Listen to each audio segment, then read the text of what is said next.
The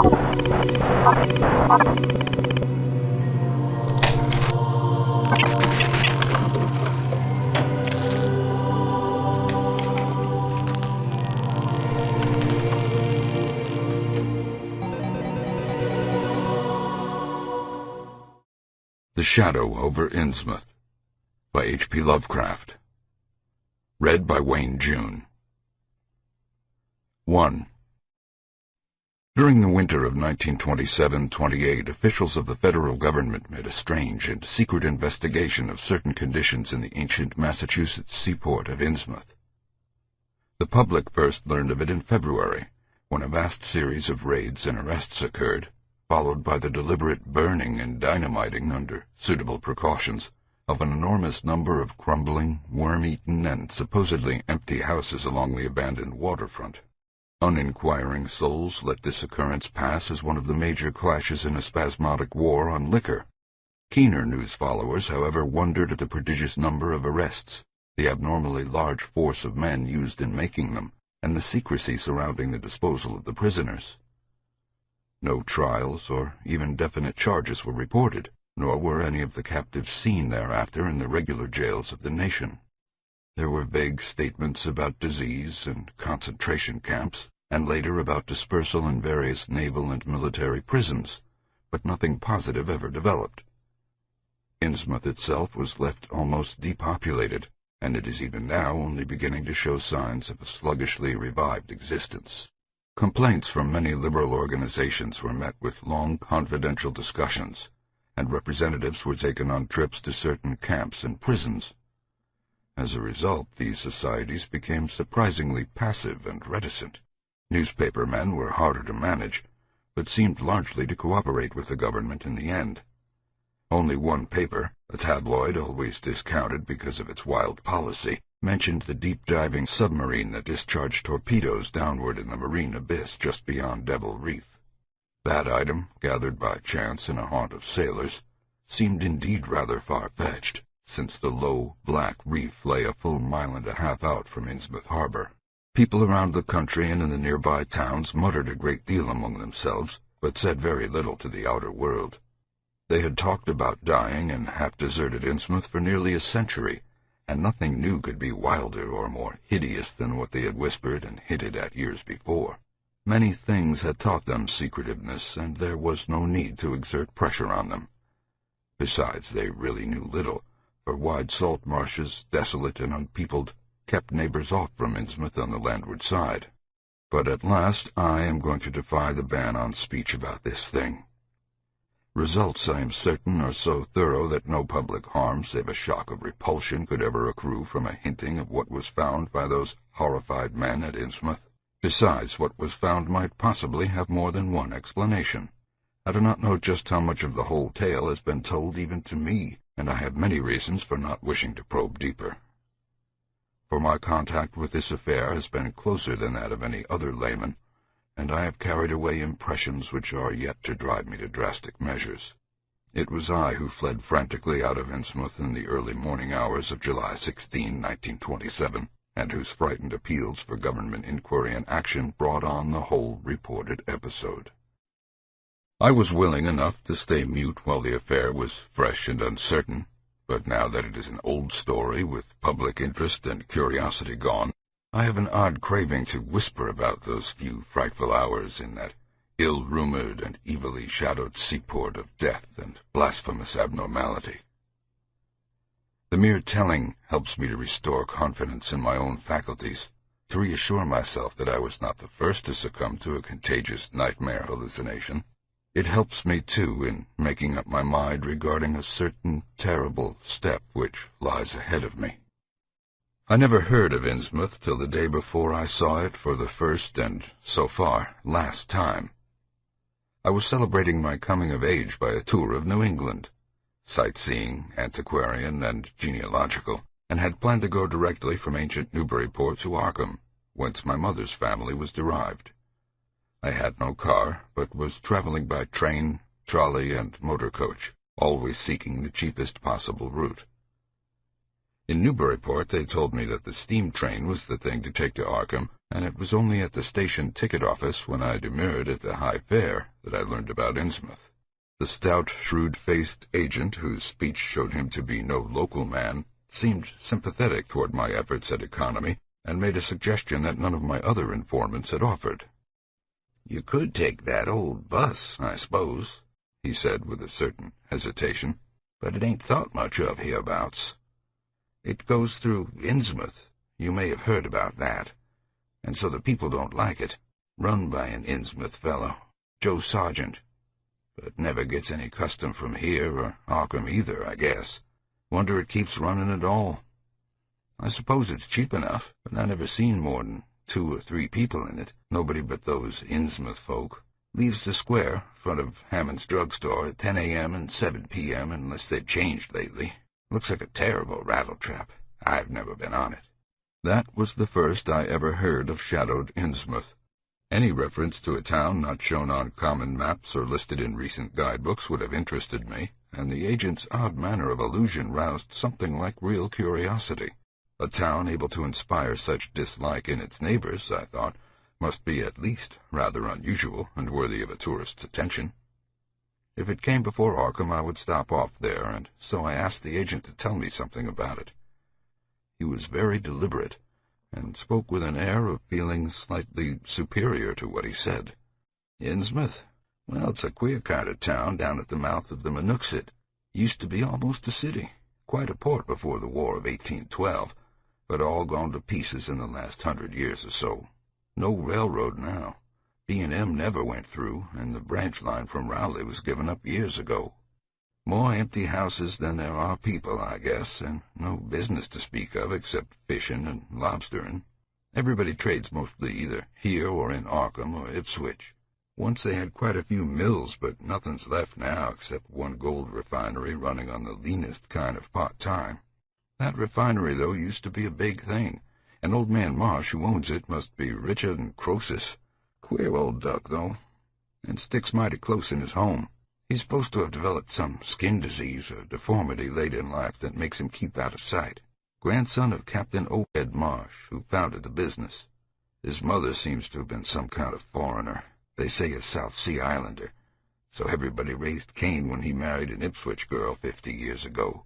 They always do that about Innsmouth people, and folks here and hereabouts always try to cover up any Innsmouth blood they have in 'em. But Marsh's children and grandchildren look just like anyone else, far as I can see. I've had 'em pointed out to me here. Though, come to think of it, the elder children don't seem to be around lately. Never saw the old man. And why is everybody so down on Innsmouth? Well, young fellow, you mustn't take too much stock in what people here say.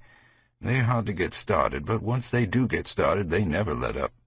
They've been telling things about Innsmouth, whispering 'em mostly, for the last 100 years, I guess, and I gather they're more scared than anything else. Some of the stories would make you laugh. About old Captain Marsh driving bargains with the devil and bringing imps out of hell to live in Innsmouth, about some kind of devil worship and awful sacrifices in some place near the wharves that people stumbled on around 1845 or thereabouts. But I come from Panton, Vermont, and that kind of story don't go down with me. You want to hear, though, what some of the old-timers tell about the Black Reef off the coast. Devil Reef, they call it. It's well above water a good part of the time and never much below it, but at that you could hardly call it an island. Story is that there's a whole legion of devils seen sometimes on that reef, sprawled about or darting in and out of some kind of caves near the top. It's a rugged, uneven thing, a good bit over a mile out, and toward the end of shipping days sailors used to make big detours just to avoid it. That is, sailors that didn't hail from Innsmouth. One of the things they had against old Captain Marsh was that he was supposed to land on it sometimes at night when the tide was right. Maybe he did, for I dare say the rock formation was interesting, and it's just barely possible he was looking for pirate loot, and maybe finding it, but there was talk of his dealing with demons there. Fact is, I guess on the whole it was really the captain that gave the bad reputation to the reef. That was before the big epidemic of 1846, when over half the folks in Innsmouth was carried off. They never did figure out what the trouble was, and it was probably some foreign kind of disease brought from China or somewhere by the shipping. It surely was bad enough. There was riots over it, and all sorts of ghastly doings that I don't believe ever got outside of town, and it left the place in awful shape. Never came back. There can't be more than 300 or 400 people living there now. But the real thing behind the way folks feel is simply race prejudice. And I don't say I'm blaming those that hold it. I hate those Innsmouth folks myself, and I wouldn't care to go to their town. I suppose you know, though I can see you're a Westerner by your talk, that a lot of our New England ships used to have to do with queer ports in Africa, Asia, the South Seas, and everywhere else, and what queer kinds of people they sometimes brought back with them. You probably heard about the Salem man that came home with a Chinese wife, and maybe you know there's still a bunch of Fiji Islanders somewhere around Cape Cod. Well, there must be something like that back of the Innsmouth people. The place always was badly cut off from the rest of the country by marshes and creeks, and we can't be sure about the ins and outs of the matter. But it's pretty clear that old Captain Marsh must have brought home some odd specimens when he had all 3 of his ships in commission back in the 20s and 30s. There certainly is a strange kind of streak in the Innsmouth folks today. I don't know how to explain it, but it sort of makes you crawl. You'll notice a little in Sergeant if you take his bus. Some of 'em have queer, narrow heads with flat noses and ugly, starry eyes that never seem to shut, and their skin ain't quite right. Rough and scabby, and the sides of their necks are all shriveled or creased up. Get bald, too, very young. The older fellows look the worst. Fact is, I don't believe I've ever seen a very old chap of that kind. Guess they must die of looking in the glass. Animals hate 'em. They used to have lots of horse trouble before the autos came in. Nobody round here or in Arkham or Ipswich will have anything to do with 'em, and they act kind of offish themselves when they come to town or when anyone tries to fish on their grounds. Queer how fish are always thick off Innsmouth Harbor when there ain't any anywhere else around. But just try to fish there yourself and see how the folks chase you off. Those people used to come here on the railroad, walking and taking the train at Raleigh after the branch was dropped, but now they use that bus. Yes, there's a hotel at Innsmouth called the Gilman House, but I don't believe it can amount to much. I wouldn't advise you try it. Better stay over here and take the 10 o'clock bus tomorrow morning. Then you can get an evening bus there for Arkham at 8 o'clock. There was a factory inspector who stopped at the Gilman a couple of years ago, and he had a lot of unpleasant hints about the place. Seems they get a queer crowd there, but this fellow heard voices in other rooms, though most of them was empty, that gave him the shivers. It was foreign talk, he thought, but he said the bad thing about it was the kind of voice that sometimes spoke. It sounded so unnatural, slopping like, he said, that he didn't dare undress or go to sleep. Just waited up and lit out first thing in the morning. The talk went on most all night. This fella, Casey his name was, had a lot to say about how the Innsmouth folk watched him and seemed kind of on guard. He found the Marsh Refinery a queer place. It's in an old mill on the lower falls of the Monuxet. What he said tallied up with what I'd heard. Books in bad shape, no clear account of any kind of dealings. You know, it's always been a kind of mystery where the Marshes get the gold they refine. They've never seemed to do much buying in that line, but years ago they shipped out an enormous lot of ingots. Used to be talk of a queer foreign kind of jewelry that the sailors and refinery men sometimes sold on the sly, or that was seen once or twice on some of the Marsh women folks. People allowed maybe old Captain Obed traded for it in some heathen port, especially since he always ordered stacks of glass beads and trinkets such as seafaring men used to get for native trade. Others thought, and still think, he'd found an old pirate cache out on Devil Reef. But here's a funny thing. The old captain's been dead these 60 years, and there ain't been a good-sized ship out of the place since the Civil War, but just the same the Marshes still keep on buying a few of those native trade things, mostly glass and rubber gewgaws, they tell me. Maybe the Innsmouth folks likes to look at 'em themselves. God knows they've gotten to be about as bad as South Sea cannibals and Guinea savages. That plague of 46 must have taken off the best blood in the place. Anyway, they're a doubtful lot now, and the Marshes and other rich folks are as bad as any. As I told you, there probably ain't more than 400 people in the whole town in spite of all the streets they say there are. I guess they're what they call white trash down south, lawless and sly and full of secret things. They get a lot of fish and lobsters and do export 'em by truck.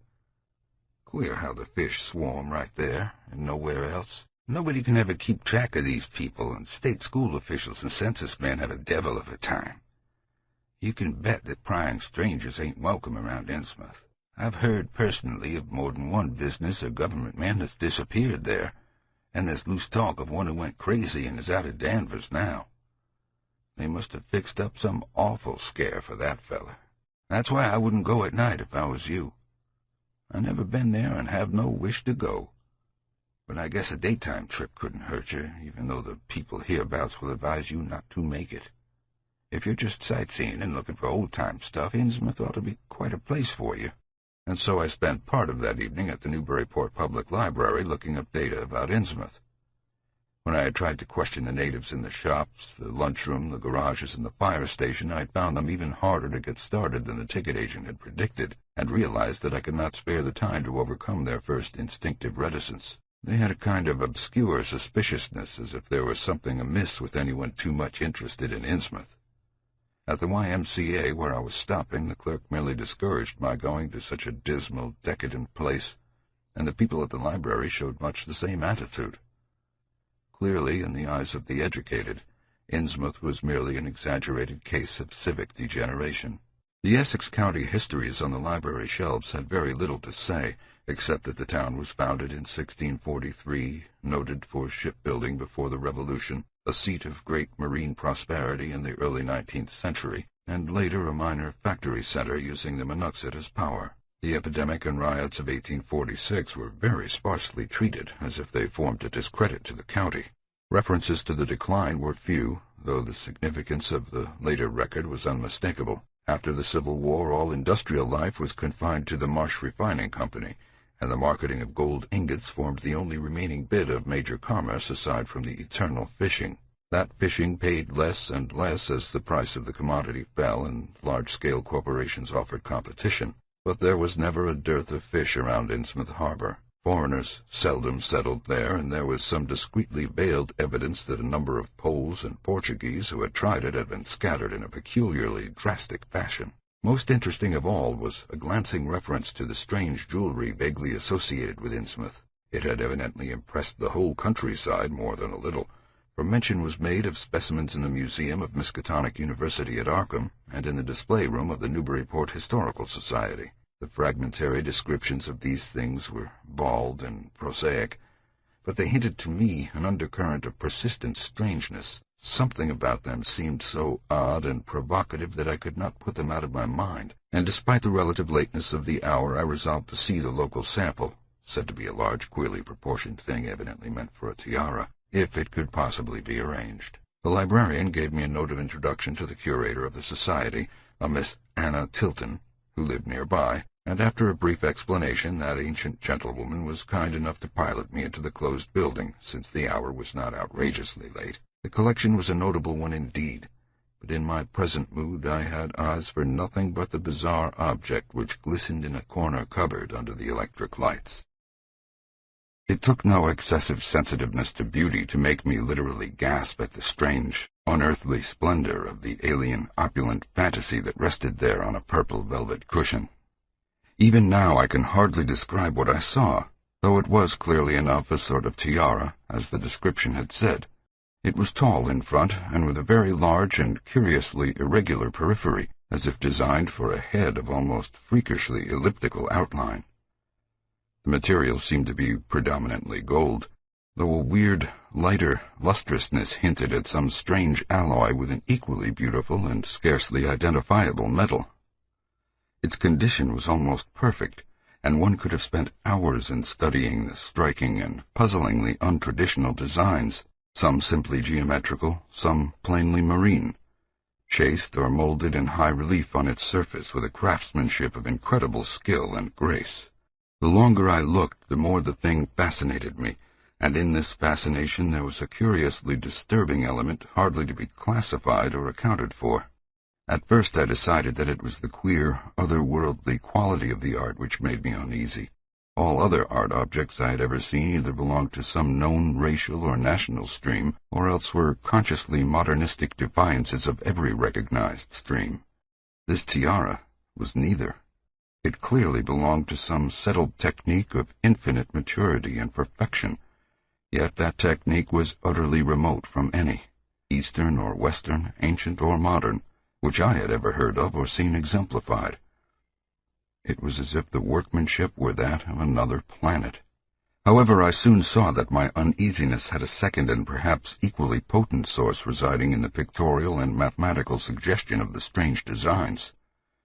The patterns all hinted of remote secrets and unimaginable abysses in time and space, and the monotonously aquatic nature of the reliefs became almost sinister. Among these reliefs were fabulous monsters of abhorrent grotesqueness and malignity, half ichthyaic and half batrachian in suggestion, which one could not dissociate from a certain haunting and uncomfortable sense of pseudo-memory, as if they called up some image from deep cells and tissues whose retentive functions are wholly primal and awesomely ancestral. At times I fancied that every contour of these blasphemous fish-frogs was overflowing with the ultimate quintessence of unknown and inhuman evil. In odd contrast to the tiara's aspect was its brief and prosy history as related by Miss Tilton. It had been pawned for a ridiculous sum at a shop in State Street in 1873 by a drunken Innsmouth man, shortly afterward killed in a brawl. The Society had acquired it directly from the pawnbroker, at once giving it a display worthy of its quality. It was labeled as of probable East Indian or Indo-Chinese provenance, though the attribution was frankly tentative. Miss Tilton, comparing all possible hypotheses regarding its origin and presence in New England, was inclined to believe that it formed part of some exotic pirate horde discovered by old Captain Obed Marsh. This view was surely not weakened by the insistent offers of purchase at a high price which the Marshes began to make as soon as they knew of its presence, and which they repeated to this day despite the Society's unvarying determination not to sell. As the good lady showed me out of the building, she made it clear that the private theory of the Marsh fortune was a popular one among the intelligent people of the region. Her own attitude towards Shadow Over Innsmouth, which she had never seen, was one of disgust at a community slipping far down the cultural scale, and she assured me that the rumors of devil worship were partly justified by a peculiar secret cult which had gained force there and engulfed all the Orthodox churches. It was called, she said, the Esoteric Order of Dagon, and was undoubtedly a debased, quasi-pagan thing imported from the East a century before, at a time when the Innsmouth fisheries seemed to be going barren. Its persistence among a simple people was quite natural in view of the sudden and permanent return of abundantly fine fishing, and it soon came to be the greatest influence in the town, replacing Freemasonry altogether, and taking up headquarters in the old Masonic Hall on New Church Green. All this, to the pious Miss Tilton, formed an excellent reason for shunning the ancient town of decay and desolation, but to me it was merely a fresh incentive. To my architectural and historical anticipations was now added an acute anthropological zeal, and I could scarcely sleep in my small room at the Y as the night wore away. 2. Shortly before 10 the next morning I stood with one small valise in front of Hammond's drugstore in Old Market Square, waiting for the Innsmouth bus. As the hour for its arrival drew near, I noticed a general drift of the loungers to other places up the street, or to the ideal lunch across the square. Evidently the ticket agent had not exaggerated the dislike which local people bore towards Innsmouth and its denizens. In a few moments, a small motor coach of extreme decrepitude and dirty gray color rattled down State Street, made a turn, and drew up at the curb beside me. I felt immediately that it was the right one, a guess which the half-illegible sign on the windshield, Arkham Innsmouth Newburyport, soon verified. There were only 3 passengers, dark, unkempt men of sullen visage and somewhat youthful cast, and when the vehicle stopped they clumsily shambled out and began walking up State Street in a silent, almost furtive fashion. The driver also alighted, and I watched him as he went into the drugstore to make some purchase. This, I reflected, must be the Joe Sargent mentioned by the ticket agent, and even before I noticed any details there spread over me a wave of spontaneous aversion which could be neither checked nor explained. It suddenly struck me as very natural that the local people should not wish to ride on a bus owned and driven by this man, or to visit any oftener than possible the habitat of such a man and his kinsfolk. When the driver came out of the store, I looked at him more carefully and tried to determine the source of my evil impression. He was a thin, stoop-shouldered man, not much under 6 feet tall, dressed in shabby blue civilian clothes and wearing a frayed golf cap. His age was perhaps 35, but the odd, deep creases in the sides of his neck made him seem older when one did not study his dull, expressionless face. He had a narrow head, bulging, watery blue eyes that seemed never to wink, a flat nose, a receding forehead and chin, and singularly undeveloped ears. His long, thick lip and coarse-pored grayish cheeks seemed almost beardless except for some sparse yellow hairs that straggled and curled in irregular patches, and in places the surface seemed queerly irregular, as if peeling from some cutaneous disease. His hands were large and heavily veined, and had a very unusual grayish-blue tinge. The fingers were strikingly short in proportion to the rest of the structure, and seemed to have a tendency to curl closely into the huge palm. As he walked toward the bus, I observed his peculiarly shambling gait, and saw that his feet were inordinately immense.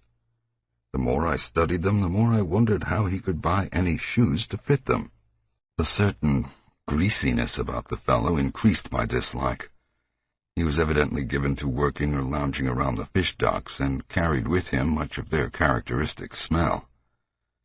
Just what foreign blood was in him I could not even guess. His oddities certainly did not look Asiatic, Polynesian, Levantine, or Negroid, yet I could see why the people found him alien. I myself would have thought of biological degeneration rather than alienage. I was sorry when I saw there would be no other passengers on the bus. Somehow I did not like the idea of riding alone with this driver. But as leaving time obviously approached, I conquered my qualms and followed the man aboard, extending him a dollar bill and murmuring the single word, Innsmouth. He looked curiously at me for a second as he returned 40 cents change without speaking. I took a seat far behind him, but on the same side of the bus, since I wished to watch the shore during the journey. At length, the decrepit vehicle started with a jerk and rattled noisily past the old brick buildings of State Street amidst a cloud of vapor from the exhaust. Glancing at the people on the sidewalks, I thought I detected in them a curious wish to avoid looking at the bus, or at least a wish to avoid seeming to look at it. Then we turned to the left into High Street, where the going was smoother, flying by stately old mansions of the early Republic and still older colonial farmhouses, passing the Lower Green and Parker River, and finally emerging into a long, monotonous stretch of open shore country. The day was warm and sunny, but the landscape of sand and sedge-grass and stunted shrubbery became more desolate as we proceeded. Out of the window I could see the blue water and the sandy line of Plum Island, and we presently drew very near the beach as our narrow road veered off from the main highway to Rowley and Ipswich. There were no visible houses, and I could tell by the state of the road that traffic was very light hereabouts. The weather-worn telephone poles carried only 2 wires. Now and then we crossed crude wooden bridges over tidal creeks that wound far inland and promoted the general isolation of the region. Once in a while I noticed dead stumps and crumbling foundation walls above the drifting sand, and recalled the old tradition quoted in one of the histories I had read, that this was once a fertile and thickly settled countryside.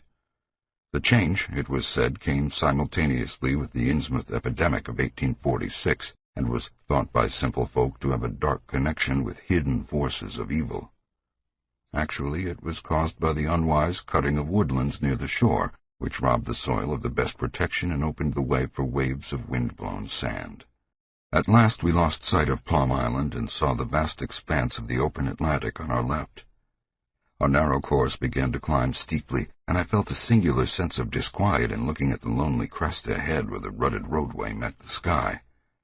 It was as if the bus were about to keep on in its ascent, leaving the sane earth altogether, and merging with the unknown arcana of upper air and cryptical sky. The smell of the sea took on ominous implications, and the silent driver's bent, rigid back and narrow head became more and more hateful. As I looked at him, I saw the back of his head was almost as hairless as his face, having only a few straggling yellow strands upon a gray, scabrous surface. Then we reached the crest and beheld the outspread valley beyond, where the Murky joins the sea just north of the long line of cliffs that culminate in Kingsport Head and veer off toward Cape Ann. On the far misty horizon I could just make out the dizzy profile of the head, topped by the queer ancient house of which so many legends are told. But for the moment all my attention was captured by the nearer panorama just below me. I realized, come face to face with rumor-shadowed Innsmouth. It was a town of wide extent and dense construction, yet one with a portentous dearth of visible life. From the tangle of chimney-pots scarcely a wisp of smoke came, and the 3 tall steeples loomed stark and unpainted against the seaward horizon. One of them was crumbling down at the top, and in that and another there were only black, gaping holes where clock dials should have been. The vast huddle of sagging gambrel roofs and peaked gables conveyed with offensive clearness the idea of wormy decay, and as we approached along the now descending road I could see that many roofs had wholly caved in. There were some large, square Georgian houses, too, with hipped roofs, cupolas, and railed widows' walks. These were mostly well back from the water, and 1 or 2 seemed to be in moderately sound condition. Stretching inland from among them I saw the rusted, grass-grown line of the abandoned railway, with leaning telegraph poles now devoid of wires, and the half-obscured lines of the old carriage roads to Rowley and Ipswich. The decay was worst close to the waterfront, though in its very midst I could spy the white belfry of a well-preserved brick structure which looked like a small factory. The harbor, long clogged with sand, was enclosed by an ancient stone breakwater, on which I could begin to discern the minute forms of a few seated fishermen, and at whose end were what looked like the foundations of a bygone lighthouse. A sandy tongue had formed inside this barrier, and upon it I saw a few decrepit cabins, moored dories, and scattered lobster pots. The only deep water seemed to be where the river poured out past the belfried structure and turned southward to join the ocean at the breakwater's end. Here and there the ruins of wharves jutted out from the shore to end in indeterminate rottenness, those farthest south seeming the most decayed, and far out at sea, despite a high tide, I glimpsed a long black line scarcely rising above the water, yet carrying a suggestion of odd, latent malignancy. This, I knew, must be Devil Reef. As I looked, a subtle, curious sense of beckoning seemed superadded to the grim repulsion, and, oddly enough, I found this overtone more disturbing than the primary impression. We met no one on the road, but presently began to pass deserted farms in varying stages of ruin. Then I noticed a few inhabited houses with rags stuffed in the broken windows and shells and dead fish lying about the littered yards. Once or twice I saw listless-looking people working in barren gardens or digging clams on the fishy-smelling beach below, and groups of dirty, simian-visaged children playing around weed-grown doorsteps. Somehow these people seemed more disquieting than the dismal buildings, for almost every one had certain peculiarities of face and motions which I instinctively disliked, without being able to define or comprehend them.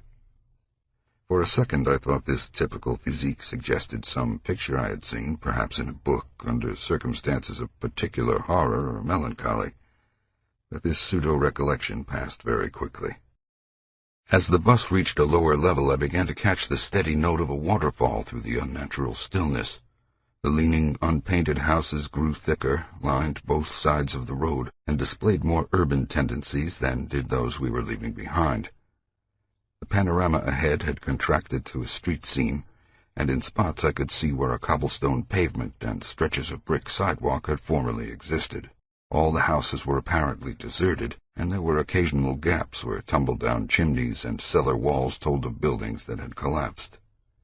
Pervading everything was the most nauseous, fishy odor imaginable. Soon cross streets and junctions began to appear, those on the left leading to shoreward realms of unpaved squalor and decay, while those on the right showed vistas of departed grandeur. So far I had seen no people in the town, but there now came signs of a sparse habitation, curtained windows here and there, and an occasional battered motor car at the curb. Pavement and sidewalks were increasingly well-defined, and though most of the houses were quite old, wood and brick structures of the early 19th century, they were obviously kept fit for habitation. As an amateur antiquarian, I almost lost my olfactory disgust and my feeling of menace and repulsion amidst this rich, unaltered survival from the past. But I was not to reach my destination without one very strong impression of poignantly disagreeable quality. The bus had come to a sort of open concourse or radial point with churches on two sides, and the bedraggled remains of a circular green in the center, and I was looking at a large pillared hall on the right-hand junction ahead. The structure's once white paint was now gray and peeling, and the black and gold sign on the pediment was so faded that I could only with difficulty make out the words, Esoteric Order of Dagon. This, then, was the former Masonic hall now given over to a degraded cult. As I strained to decipher this inscription, my notice was distracted by the raucous tones of a cracked bell across the street, and I quickly turned to look out the window on my side of the coach. The sound came from a squat stone church of manifestly later date than most of the houses, built in a clumsy Gothic fashion and having a disproportionately high basement with shuttered windows. Though the hands of its clock were missing on the side I glimpsed, I knew that those hoarse strokes were tolling the hour of 11. Then suddenly all thoughts of time were blotted out by an onrushing image of sharp intensity and unaccountable horror which had seized me before I knew what it really was. The door of the church basement was open, revealing a rectangle of blackness inside, and as I looked, a certain object crossed or seemed to cross that dark rectangle, burning into my brain a momentary conception of nightmare which was all the more maddening because analysis could not show a single nightmarish quality in it. It was a living object, the first except the driver that I had seen since entering the compact part of the town, and had I been in a steadier mood I would have found nothing whatever of terror in it. Clearly, as I realized a moment later, it was the pastor, clad in some peculiar vestments, doubtless introduced since the Order of Dagon had modified the ritual of the local churches. The thing which had probably caught my first subconscious glance and supplied the touch of bizarre horror was the tall tiara he wore, an almost exact duplicate of the one Miss Tilton had shown me the previous evening. This, acting on my imagination, had supplied namelessly sinister qualities to the indeterminate face and robed, shambling form beneath it. There was not, I soon decided, any reason why I should have felt that shuddering touch of evil pseudo-memory. Was it not natural that a local mystery cult should adopt among its regimentals an unique type of headdress made familiar to the community in some strange way, perhaps as treasure trove? A very thin sprinkling of repellent-looking youngish people now became visible on the sidewalks, lone individuals and silent knots of 2 or 3. The lower floors of the crumbling houses sometimes harbored small shops with dingy signs, and I noticed a parked truck or two as we rattled along. The sound of waterfalls became more and more distinct, and presently I saw a fairly deep river gorge ahead, spanned by a wide, iron-railed highway bridge beyond which a large square opened out. As we clanked over the bridge, I looked out on both sides and observed some factory buildings on the edge of the grassy bluff or part way down. The water far below was very abundant, and I could see 2 vigorous sets of falls upstream on my right and at least 1 downstream on my left. From this point the noise was quite deafening. Then we rolled into a large semicircular square across the river and drew up on the right-hand side in front of a tall, cupola-crowned building with remnants of yellow paint and a half-effaced sign proclaiming it to be the Gilman House. I was glad to get out of that bus and at once proceeded to check my valise in the shabby hotel lobby. There was only one person in sight, an elderly man without what I had come to call the Innsmouth look, and I decided not to ask him any of the questions which bothered me, remembering that odd things had been noticed in this hotel. Instead, I strolled out on the square from which the bus had already gone and studied the scene minutely and appraisingly. One side of the cobblestoned open space was the straight line of the river. The other was a semicircle of slant-roofed brick buildings of about the 1800 period, from which several streets radiated away to the southeast, south, and southwest. Lamps were depressingly few and small, all low-powered incandescents, and I was glad that my plans called for departure before dark, even though I knew the moon would be bright. The buildings were all in fair condition and included perhaps a dozen shops in current operation, one of which was a grocery of the First National chain, others a dismal restaurant, a drugstore, and a wholesale fish dealer's office, and still another at the eastward extremity of the square near the river an office of the town's only industry, the Marsh Refining Company. There were perhaps 10 people visible, and 4 or 5 automobiles and motor trucks stood scattered about. I did not need to be told that this was the civic center of Innsmouth. Eastward I could catch blue glimpses of the harbor, against which rose the decaying remains of 3 once beautiful Georgian steeples. And toward the shore on the opposite bank of the river I saw the white belfry surmounting what I took to be the Marsh refinery. For some reason or other I chose to make my first inquiries at the chain grocery, whose personnel was not likely to be native to Innsmouth. I found a solitary boy of about 17 in charge, and was pleased to note the brightness and affability which promised cheerful information. He seemed exceptionally eager to talk, and I soon gathered that he did not like the place, its fishy smell, or its furtive people. A word with any outsider was a relief to him. He hailed from Arkham, boarded with a family who came from Ipswich, and went back whenever he got a moment off. His family did not like him to work in Innsmouth, but the chain had transferred him there, and he did not wish to give up his job. There was, he said, no public library or chamber of commerce in Innsmouth, but I could probably find my way about. The street I had come down was Federal. West of that were the fine old residence streets, Broad, Washington, Lafayette, and Adams, and east of it were the shoreward slums. It was in these slums, along Main Street, that I would find the old Georgian churches, but they were all long abandoned. It would be well not to make oneself too conspicuous in such neighborhoods, especially north of the river, since the people were sullen and hostile. Some strangers had even disappeared. Certain spots were almost forbidden territory, as he had learned at considerable cost. One must not, for example, linger much around the Marsh refinery, or around any of the still-used churches, or around the pillared Order of Dagon Hall at New Church Green. Those churches were very odd, all violently disavowed by their respective denominations elsewhere, and apparently using the queerest kind of ceremonials and clerical vestments. Their creeds were heterodox and mysterious, involving hints of certain marvelous transformations leading to bodily immortality, of a sort, on this earth. The youth's own pastor, Dr. Wallace of Asbury M.E. Church in Arkham, had gravely urged him not to join any church in Innsmouth. As for the Innsmouth people, the youth hardly knew what to make of them. They were as furtive and seldom seen as animals that live in burrows, and one could hardly imagine how they passed the time apart from their desultory fishing. Perhaps, judging from the quantities of bootleg liquor they consumed, they lay for most of the daylight hours in an alcoholic stupor. They seemed sullenly banded together in some sort of fellowship and understanding, despising the world as if they had access to other and preferable spheres of entity.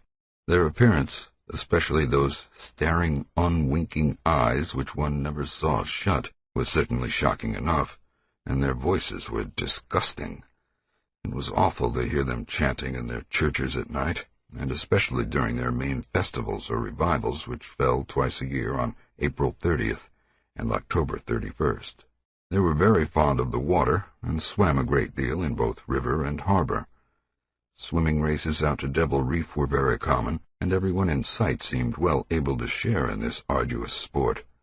When one came to think of it, it was generally only rather young people who were seen about in public, and of these the oldest were apt to be the most tainted-looking. When exceptions did occur, they were mostly persons with no trace of aberrancy, like the old clerk at the hotel.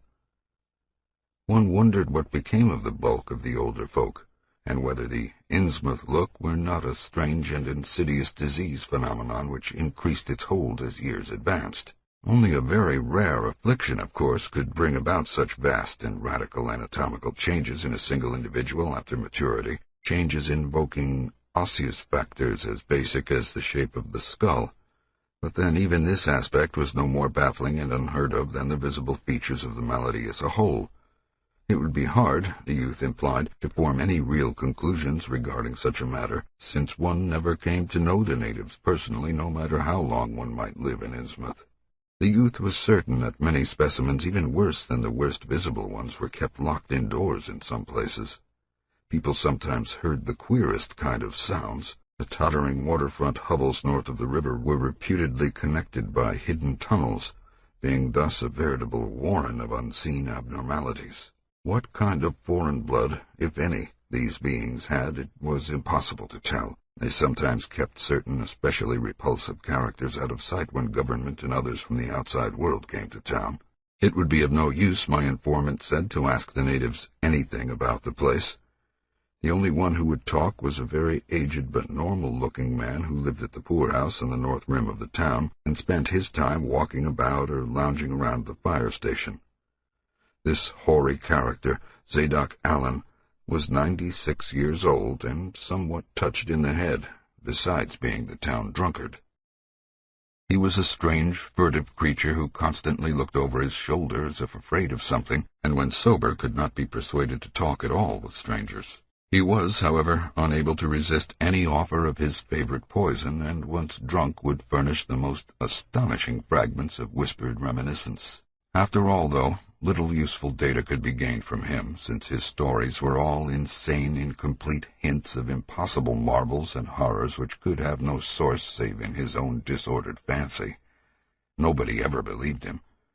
But the natives did not like him to drink and talk with strangers, and it was not always safe to be seen questioning him. It was probably from him that some of the wildest popular whispers and delusions were derived.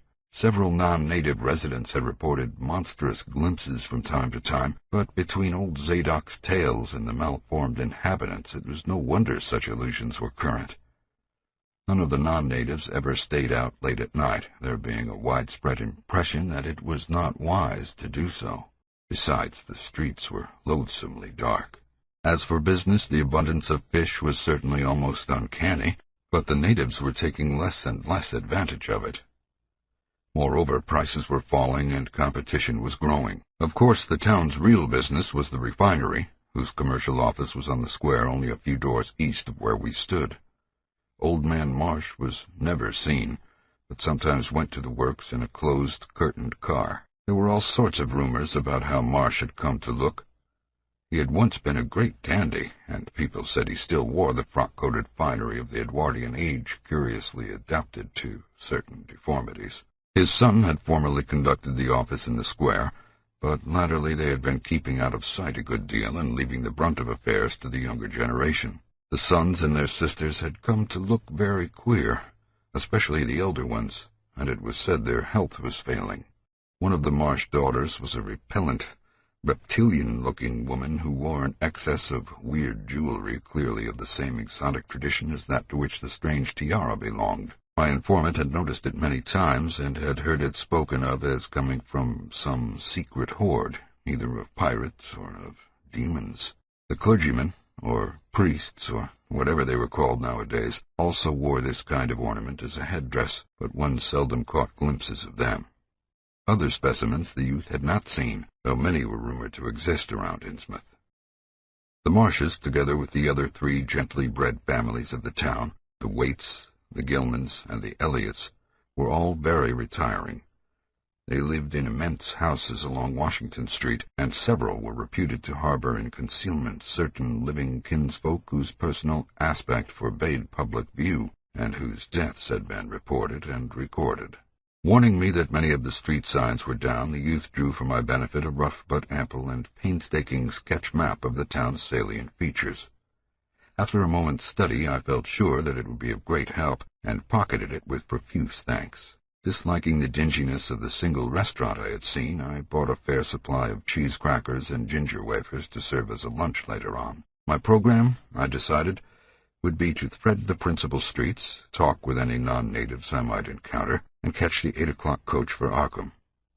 The town, I could see, formed a significant and exaggerated example of communal decay, but being no sociologist, I would limit my serious observations to the field of architecture.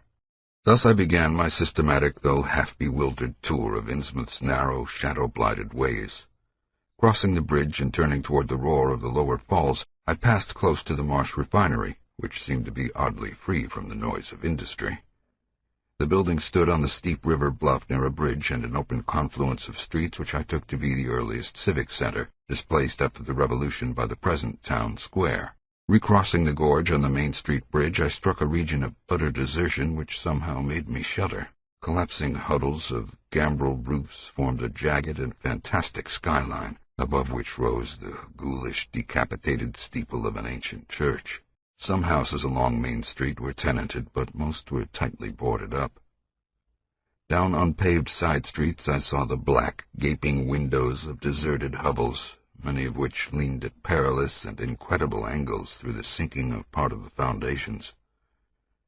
Those windows stared so spectrally that it took courage to turn eastward toward the waterfront. Certainly the terror of a deserted house swells in geometrical rather than arithmetical progression as houses multiply to form a city of stark desolation.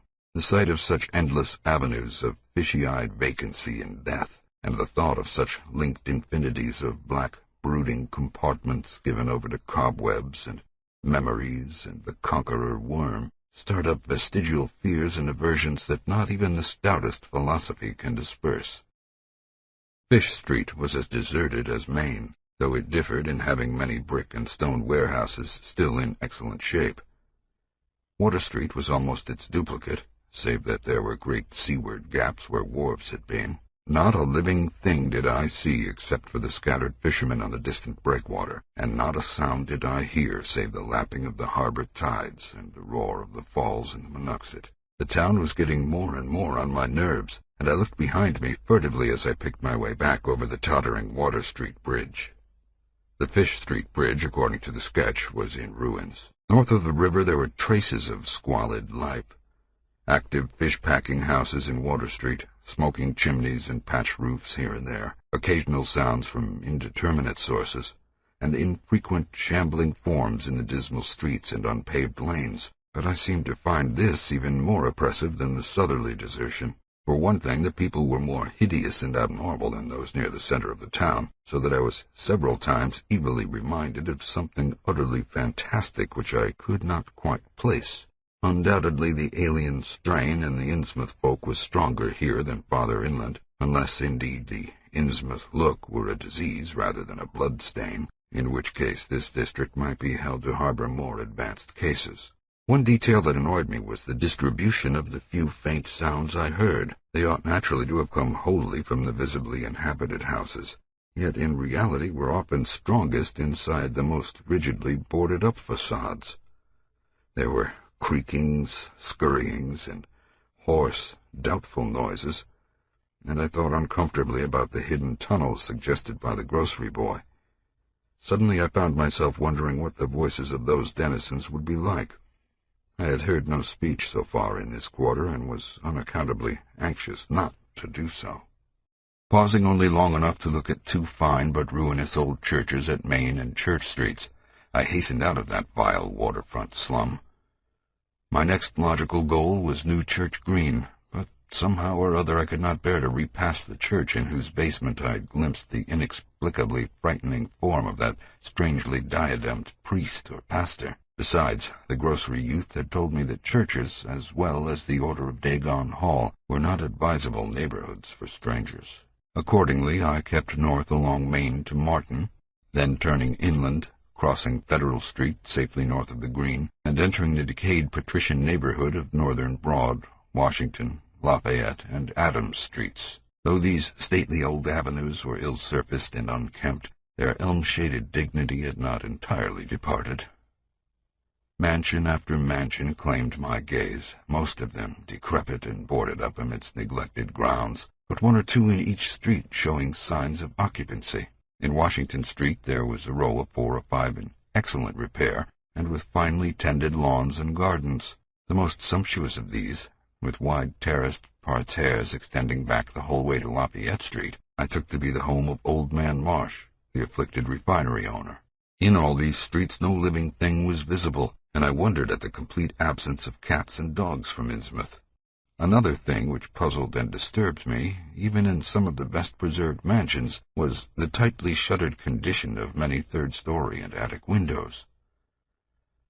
Furtiveness and secretiveness seemed universal in this hushed city of alienage and death, and I could not escape the sensation of being watched from ambush on every hand by sly, staring eyes that never shut. I shivered as the cracked stroke of 3 sounded from a belfry on my left. Too well did I recall the squat church from which those notes came. Following Washington Street toward the river, I now faced a new zone of former industry and commerce, noting the ruins of a factory ahead and seeing others, with the traces of an old railway station and covered railway bridge beyond, up the gorge on my right. The uncertain bridge now before me was posted with a warning sign, but I took the risk and crossed again to the south bank where traces of life reappeared. Furtive, shambling creatures stared cryptically in my direction, and the more normal faces eyed me coldly and curiously. Innsmouth was rapidly becoming intolerable, and I turned down Payne Street toward the square in the hope of getting some vehicle to take me to Arkham before the still distant starting time of that sinister bus.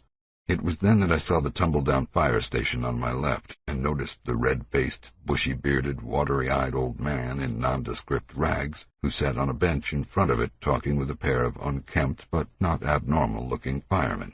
This, of course, must be Zadok Allen, the half-crazed, licorice nonagenarian whose tales of old Innsmouth in its shadow were so hideous and incredible. 3. It must have been some imp of the perverse, or some sardonic pull from dark, hidden sources, which made me change my plans as I did. I had long before resolved to limit my observations to architecture alone, and I was even then hurrying toward the square in an effort to get quick transportation out of this festering city of death and decay. But the sight of old Zadok Allen set up new currents in my mind and made me slacken my pace uncertainly. I had been assured that the old man could do nothing but hint at wild, disjointed, and incredible legends, and I had been warned that the natives made it unsafe to be seen talking with him. Yet the thought of this aged witness to the town's decay, with memories going back to the early days of ships and factories, was a lure that no amount of reason could make me resist. After all, the strangest and maddest of myths are often merely symbols or allegories based upon truth. And old Zadok must have seen everything which went on around Innsmouth for the last 90 years. Curiosity flared up beyond sense and caution, and in my youthful egotism I fancied I might be able to sift a nucleus of real history from the confused, extravagant outpouring I would probably extract with the aid of raw whiskey. I knew that I could not accost him then and there, for the firemen would surely notice and object. Instead, I reflected, I would prepare by getting some bootleg liquor at a place where the grocery boy had told me it was plentiful. Then I would loaf near the fire station in apparent casualness, and fall in with old Zadok after he had started on one of his frequent rambles. The youth had said that he was very restless, seldom sitting around the station for more than an hour or two at a time. A quart bottle of whiskey was easily, though not cheaply, obtained in the rear of a dingy variety store just off the square in Elliott Street. The dirty-looking fellow who waited on me had a touch of the staring Innsmouth look, but was quite civil in his way, being perhaps used to the custom of such convivial strangers, truckmen, gold buyers, and the like, as were occasionally in town. Re-entering the square, I saw that luck was with me, for, shuffling out of Payne Street around the corner of the Gilman house, I glimpsed nothing less than the tall, lean, tattered form of old Zadok Allen himself. In accordance with my plan, I attracted his attention by brandishing my newly purchased bottle, and soon realized that he had begun to shuffle wistfully after me as I turned into Waite Street on my way to the most deserted region I could think of. I was steering my course by the map the grocery boy had prepared, and was aiming for the wholly abandoned stretch of southern waterfront which I had previously visited. The only people in sight there had been the fishermen on the distant breakwater, and by going a few squares south I could get beyond the range of these, finding a pair of seats on some abandoned wharf and being free to question old Zadok unobserved for an indefinite time. Before I reached Main Street I could hear a faint and wheezy, "Hey, mister," behind me, and I presently allowed the old man to catch up and take copious pulls from the quart bottle. I began putting out feelers as we walked amidst the omnipresent desolation and crazily tilted ruins, but found that the aged tongue did not loosen as quickly as I had expected. At length I saw a grass-grown opening toward the sea between crumbling brick walls, with the weedy length of an earth and masonry wharf projecting beyond. Piles of moss-covered stones near the water promised tolerable seats, and the scene was sheltered from all possible view by a ruined warehouse on the north. Here, I thought, was the ideal place for a long, secret colloquy. so I guided my companion down the lane and picked out spots to sit in among the mossy stones. The air of death and desertion was ghoulish, and the smell of fish almost insufferable, but I was resolved to let nothing deter me.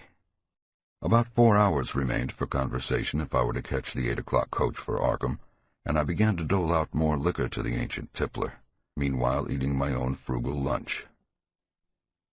In my donations I was careful not to overshoot the mark, for I did not wish Zadok's vinous garrulousness to pass into a stupor. After an hour his furtive taciturnity showed signs of disappearing, but much to my disappointment he still sidetracked my questions about Innsmouth and its shadow-haunted past. He would babble of current topics, revealing a wide acquaintance with newspapers and a great tendency to philosophize in a sententious village fashion. Toward the end of the second hour I feared my quart of whiskey would not be enough to produce results, and was wondering whether I had better leave old Zadok and go back for more. Just then, however, chance made the opening which my questions had been unable to make, and the wheezing ancient's rambling took a turn that caused me to lean forward and listen alertly. My back was toward the fishy-smelling sea, but he was facing it, and something or other had caused his wandering gaze to light on the low, distant line of Devil Reef, then showing plainly and almost fascinatingly above the waves. The sight seemed to displease him, for he began a series of weak curses which ended in a confidential whisper and a knowing leer. He bent toward me, took hold of my coat lapel, and hissed out some hints that could not be mistaken. "There's where it all begun, that cussed place of all wickedness where the deep water starts. Gate of hell. Sheer drop down to a bottom no sound in line can touch. Old Cap'n Obed done it, him that found out more'n was good for him in the South Sea Islands. Everybody was in a bad way them days.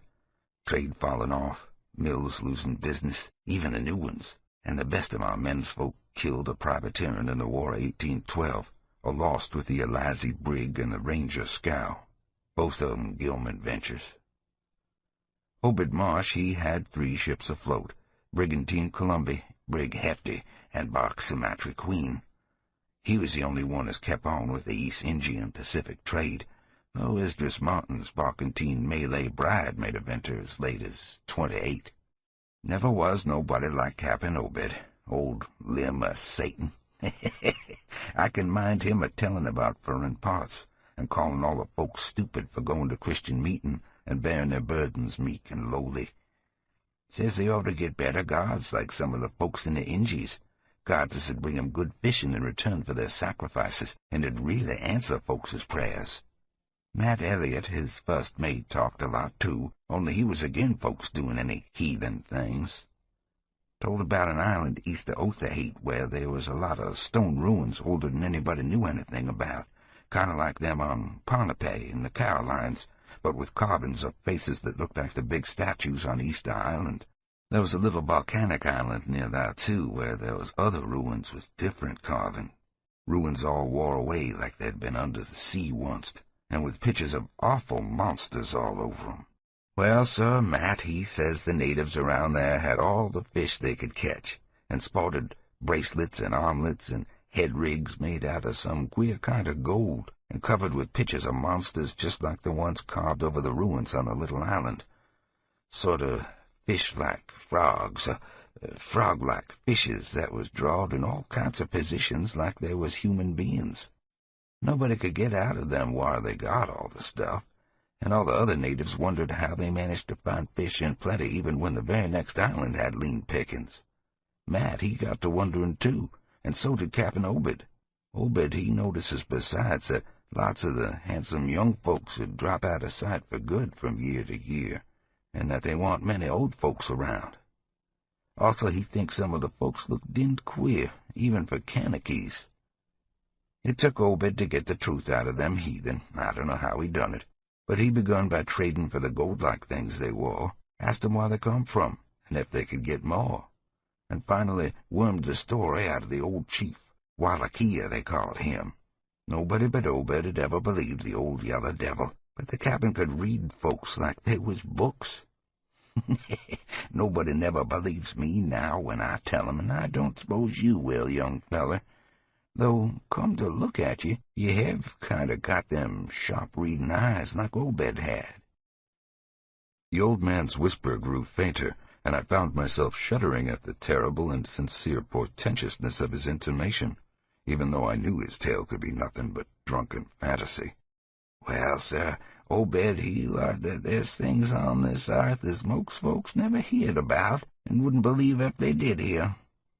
It seems these Kanakys was sacrificing heaps of their young men and maidens to some kind of god things that lived under the sea, and getting all kinds of favor in return.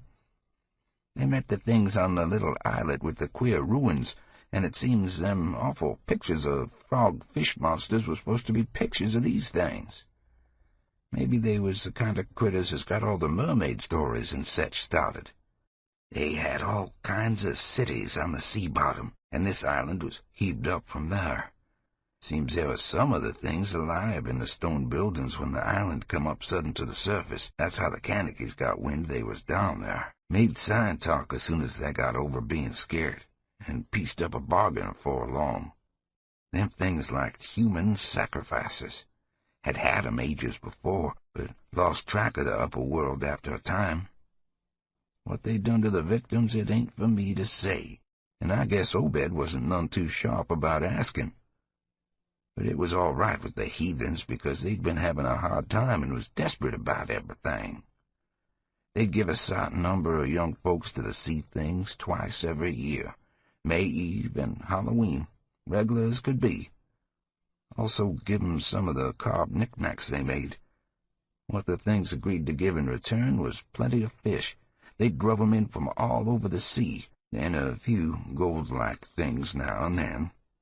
Well, as I says, the natives met the things on a little volcanic islet, going there in canoes with the sacrifices, etc., and bringing back any of the gold-like jewels as was coming to 'em. At first the things never did go on to the main island, but after a time they come to want to. Seems they hankered after mixing with folks and having giant ceremonies on the big days, May Eve and Halloween. You see, they was able to live both in and out the water, what they called amphibians, I guess. The Kanakys told 'em as how folks from the other islands might want to wipe 'em out if they got wind of them being there, but they says they don't care much 'cause they could wipe out the whole brood of humans if they was willing to bother. That is, any as didn't have certain signs such as was used once by the lost old ones, whoever they was. But not wanting to bother, they'd lay low when anybody visited the island.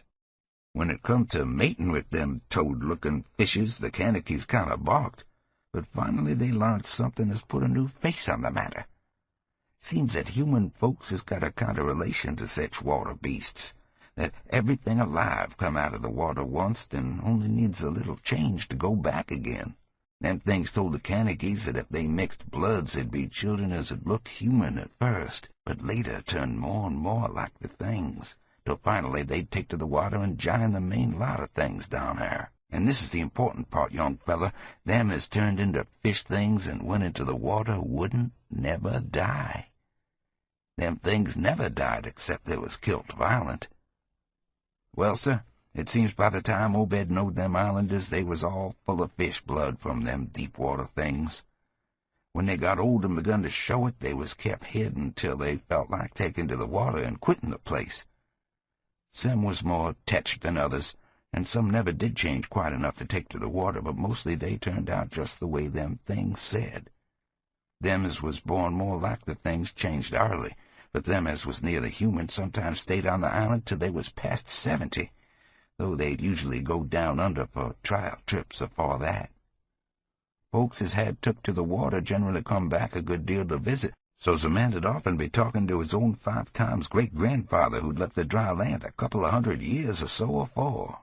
Everybody got out of the idea of dying, except in canoe wars with other islanders or as sacrifices to the sea gods down below, or from snake bite or plague or sharp galloping ailments or something afore they could take to the water, but simply looked forward to a kind of change that warn't a bit horrible after a while.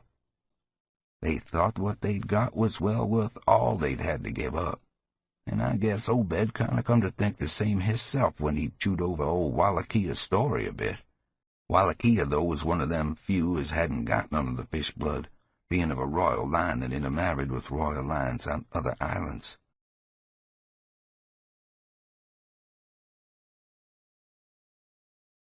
Wallachiyah, he showed Obed a lot of rites and incantations as had to do with the sea things, and let him see some of the folks in the villages had changed a lot from human shape.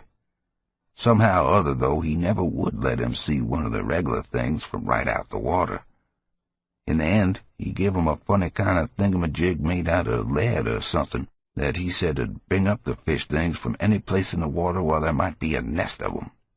The idea was to drop it down with the right kind of prayers and such, Wallachiyah allowed as the things were scattered all over the world, so's anybody that looked about could find a nest and bring 'em up if they was wanted. Matt, he didn't like this business at all, and he wanted Obed should keep away from the island, but the captain was sharp for gain, and found he could get them gold-like things so cheap it'd pay for 'em to make a specialty of 'em. Things went on that way for years, and Obed got enough of that gold-like stuff to make him start the refinery in Waite's old run-down fulling mill. He didn't dare sell pieces like there was, for folks would be all the time asking questions. All the same, his crews would get a piece and dispose of it now and then, even though they was swore to keep quiet. And he let his women folks wear some of the pieces as was more human-like than most. Well, come about 38, when I was 7-year-old, Obed he found the island people all wiped out between voyages. Seems the other islanders had got wind of what was going on and had took matters into their own hands. Suppose they must have had after all them old magic signs as the sea things says was the only things they was afeard of. No telling what any of them Kanakies will chance to get a holt of when the sea bottom throws up some island with ruins older than the deluge. Pious cusses these was. They didn't leave nothing standing on either the main island or the little volcanic islet except what parts of the ruins was too big to knock down. In some places they was little stones strewed about, like charms, with something on 'em like what you call a swastika nowadays. Probably them was the old ones' signs. Folks all wiped out, no trace of no gold-like things, and none of the nearby Kanakies would breathe a word about the matter. Wouldn't even admit they'd ever been any people on that island. That naturally hit Obed pretty hard, seeing as his normal trade was doing very poor. It hit the whole of Innsmouth, too, because in seafaring days what profited the master of a ship generally profited the crew proportionate.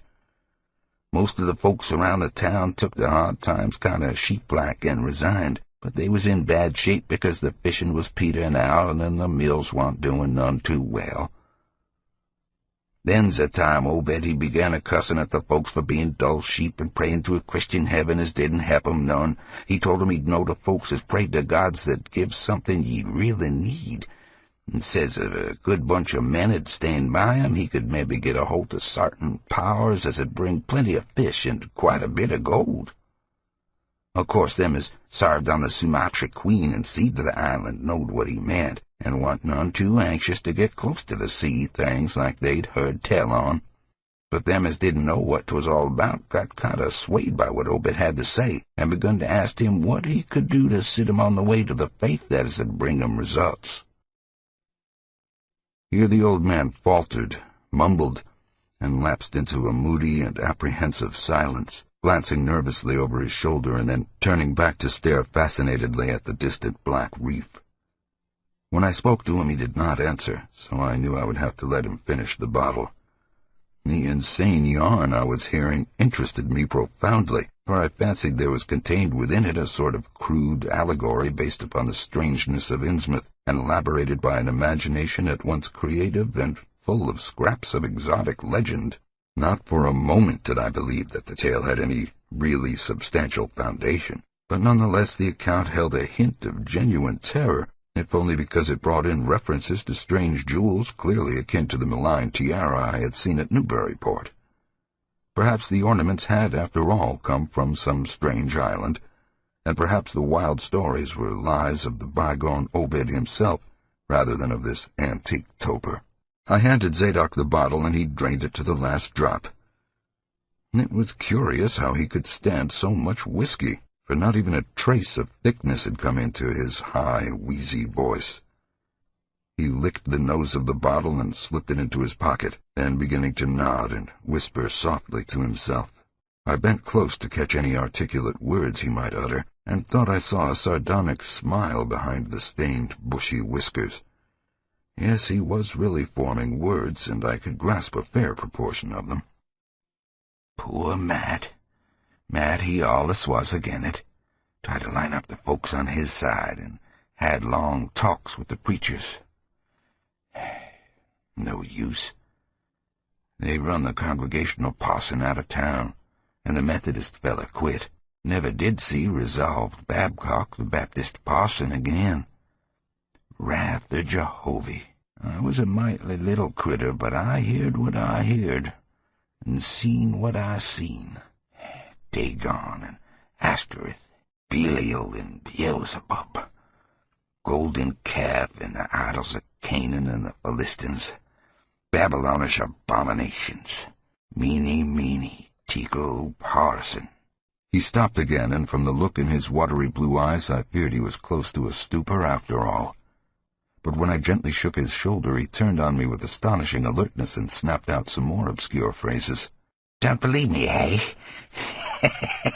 Then just tell me, young feller, why'd Cap'n Obed and 20-odd other folks used to row out to Devil Reef in the dead of night and chant things so loud you could hear 'em all over town when the wind was right. Tell me that, eh?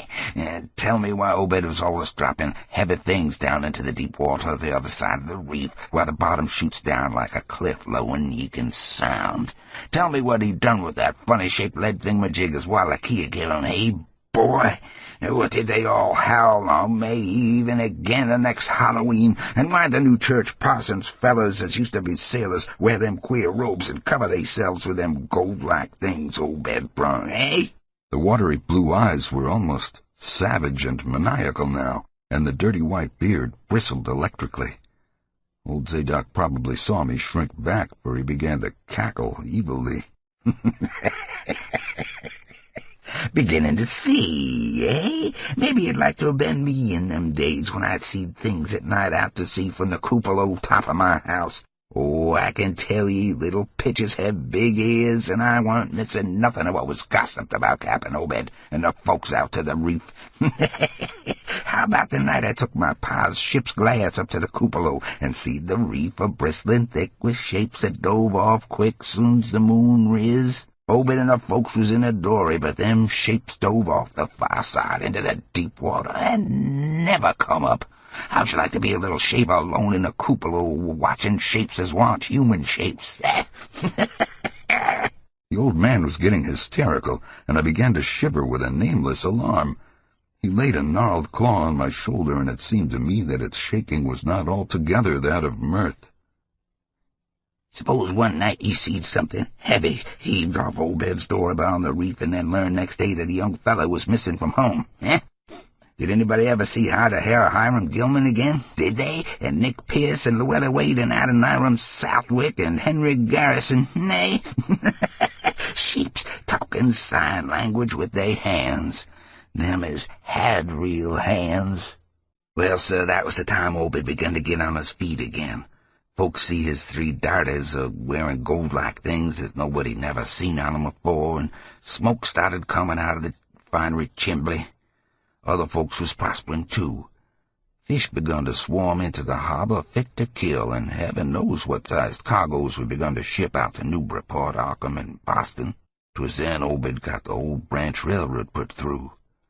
Some Kingsport fishermen heard about the catch and come up in sloops, but they was all lost. Nobody ever seen 'em again. And just then our folks organized the Esoteric Order of Dagon and bought Masonic Haw and Cavalry Commandery for it. Matt Elliott was a mason and again the selling, but he dropped out of sight just then. Remember, I ain't saying Obed was set on having things just like they was on that Kanaki Isle. I don't think he aimed at first to do no mixing or raise no young'uns to take to the water and turn into fishes with eternal life. He wanted them gold things and was willing to pay heavy, and I guess the others was satisfied for a while. Come in 46, the town done some looking and thinking for itself. Too many folks are missing, too much wild preaching at meeting of a Sunday, too much talk about that reef. I guess I'd done a bit by telling Selectman Mowry what I seed from the cupola. There was a party one night as followed Obed's crowd out to the reap, and I heard shots betwixt the doors. Next day Obed and 32 others was in jail, and everybody a-wondering just what was afoot and just what charge agin him he could have got to hold. God, if anybody'd looked ahead a couple of weeks later when nothing had been thrown into the sea for that long. Zadok was showing signs of fright and exhaustion, and I let him keep silence for a while, though glancing apprehensively at my watch. The tide had turned and was coming in now, and the sound of the waves seemed to arouse him. I was glad of that tide, for at high water the fishy smell might not be so bad. Again I strained to catch his whispers. That awful night, I seed 'em. I was up in the cupola, hordes of 'em, swarms of 'em, all over the reef and swimming up the harbor into the Monuxet. God, what happened in the streets of Innsmouth that night? They rattled our door, but Pa wouldn't open, and he come out the kitchen window with his musket to find Selectman Mowry and see what he could do. Mounds of the dead and the dying, shots and screams, shouting in the old square and town square and New Church Green, jails rolled open, proclamation, treason. Called it the plague when folks come in and found half our people missing. Nobody left but them as had jined with Obed and them things that else keep quiet. Never heard of my pa no more. The old man was panting and perspiring profusely. His grip on my shoulder tightened. Everything cleaned up in the morning, but there's traces. Obed, he kind of takes charge and says things is gonna be changed. Others will worship with us at meeting time, and certain houses has got to entertain guests. They want to mix like they done with the Kanakys, and he, for one, didn't feel bound to stop 'em. Far gone was Obed, just like a crazy man on the subject. He says they'd brung us fish and treasure and should have what they hankered after. Nothing was to be different on the outside, only we was to keep shy of strangers if we knowed what was good for us. We all had to take the oath of Dagon, and later on there was second and third oaths that some of us took. Them as had helped special would get special rewards, gold and such. No use balking, for they was millions of 'em down there. They'd rather not start rising and wiping out humankind, but if they was gave away and forced to, they could do a lot toward just that. We didn't have them old charms to cut 'em off like the folks in the South Sea did, and them Kanakys wouldn't never give away their secrets. Yield up enough sacrifices and savage knickknacks and harborage in the town when they wanted it, and they'd leave well enough alone. Wouldn't bother no strangers as might bear tales outside, that is, without they got prying. All in the band of the faithful, or the Dagon, and children should never die, but go back to the Mother Hydra and Father Dagon, what we all come from once. Cthulhu Watagan von Glui Mulwaffen Cthulhu Ye Wagnaka. Old Zadok was fast lapsing into stark raving, and I held my breath. Poor old soul! To what pitiful depths of hallucination had his liquor plus his hatred of the decay, alienage, and disease around him brought that fertile, imaginative brain? He began to moan now, and tears were coursing down his channeled cheeks into the depths of his beard. God, what I seed when I was 15 year old. Many tickle parson. The folks as was missing, and them as has killed theirselves.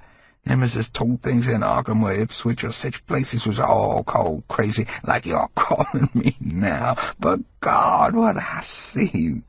They'd have killed me long ago for what I know, only I took the first and second oaths of Dagon off of Obed. So it was perfected unless the majority of 'em proved I told things knowing and deliberate. But I wouldn't take the third oath. I'd have died rather than take that.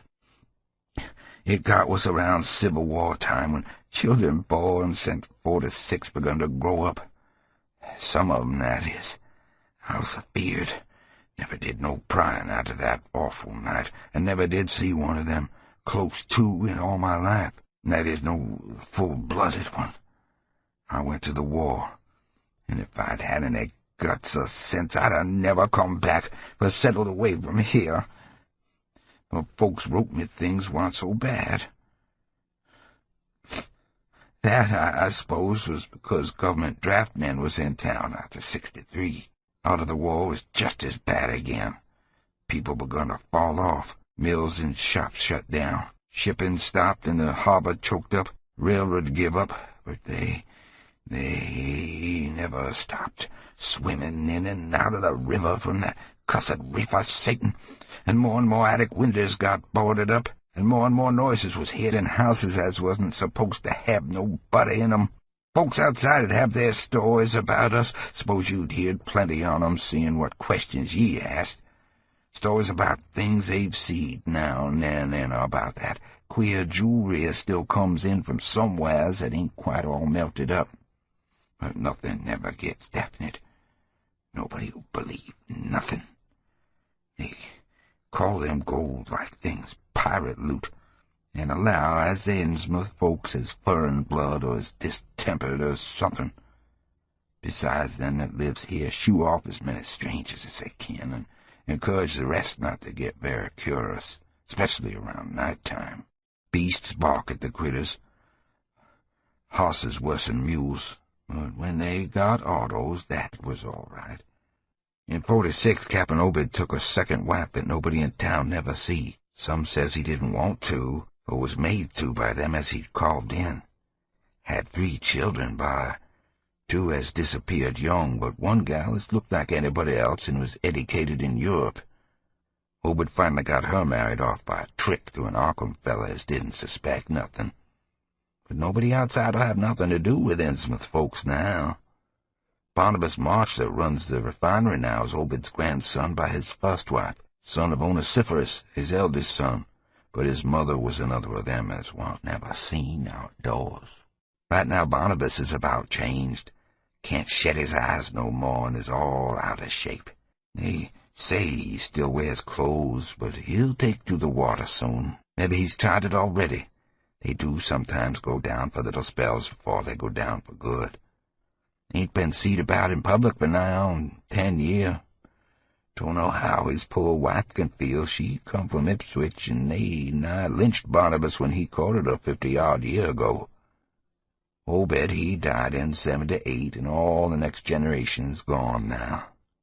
The first wife's children dead, and the rest, God knows. The sound of the incoming tide was now very insistent, and little by little it seemed to change the old man's mood from maudlin tearfulness to watchful fear. He would pause now and then to renew those nervous glances over his shoulder or out toward the reef, and despite the wild absurdity of his tale, I could not help beginning to share his apprehensiveness. Zadok now grew shriller, and seemed to be trying to whip up his courage with louder speech. "Hey, you, why don't you say something? How'd you like to be living in a town like this with everything a-rotting and dying and boarded-up monsters crawling and bleating and barking and hopping around black cellars and attics everywhere you turn? Huh? How'd you like to hear the howling night after night from the churches in all the Dagon Hall and know what's doing part of the howling? How'd you like to hear what comes from that awful reef every May Eve and Hallowmass? Huh? I think the old man's crazy, eh? Well, sir, let me tell you that ain't the worst." Zadok was really screaming now, and the mad frenzy of his voice disturbed me more than I care to own. "Cuss ye! Don't sit there a-staring at me with them eyes. I tell Obed Marsh he's in hell and has got to stay there. In hell, I says, can't get me. I ain't done nothing or told nobody nothing. You, young feller? Well, even if I ain't told nobody nothing yet, I'm a-goin' to now. You just sit and listen to me, boy. This is what I ain't never told nobody. I says I didn't get to do pryin' after that night, but I found things out just the same. You want to know what the real horror is, eh? Well, it's this. It ain't what them fish devils has done, but what they are going to do. They are bringing things up out of where they come from into the town, been doing it for years and slacking it up lately. Them houses north of the river betwixt Water and Main Streets is full of 'em. The devil's in what they brung, and when they get ready, I say, when they get... Ever hear of a shoggoth? Hey, do you hear me? I tell you, I know what them things be. I seen 'em one night. The hideous suddenness and inhuman frightfulness of the old man's shriek almost made me faint. His eyes looking past me toward the malodorous sea were positively starting from his head, while his face was a mask of fear worthy of Greek tragedy. His bony claw dug monstrously into my shoulder, and he made no motion as I turned my head to look at whatever he had glimpsed.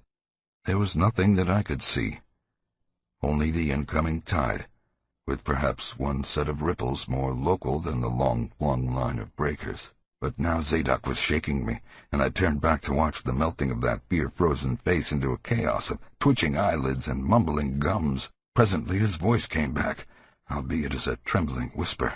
Get out of here. Get out of here. They seen us. Get out for your life. Don't wait for nothing. They know now. Run for it. Quick, out of this town. Another heavy wave dashed against the loosing masonry of the bygone wharf and changed the mad ancient's whisper into another inhuman and blood-curdling scream.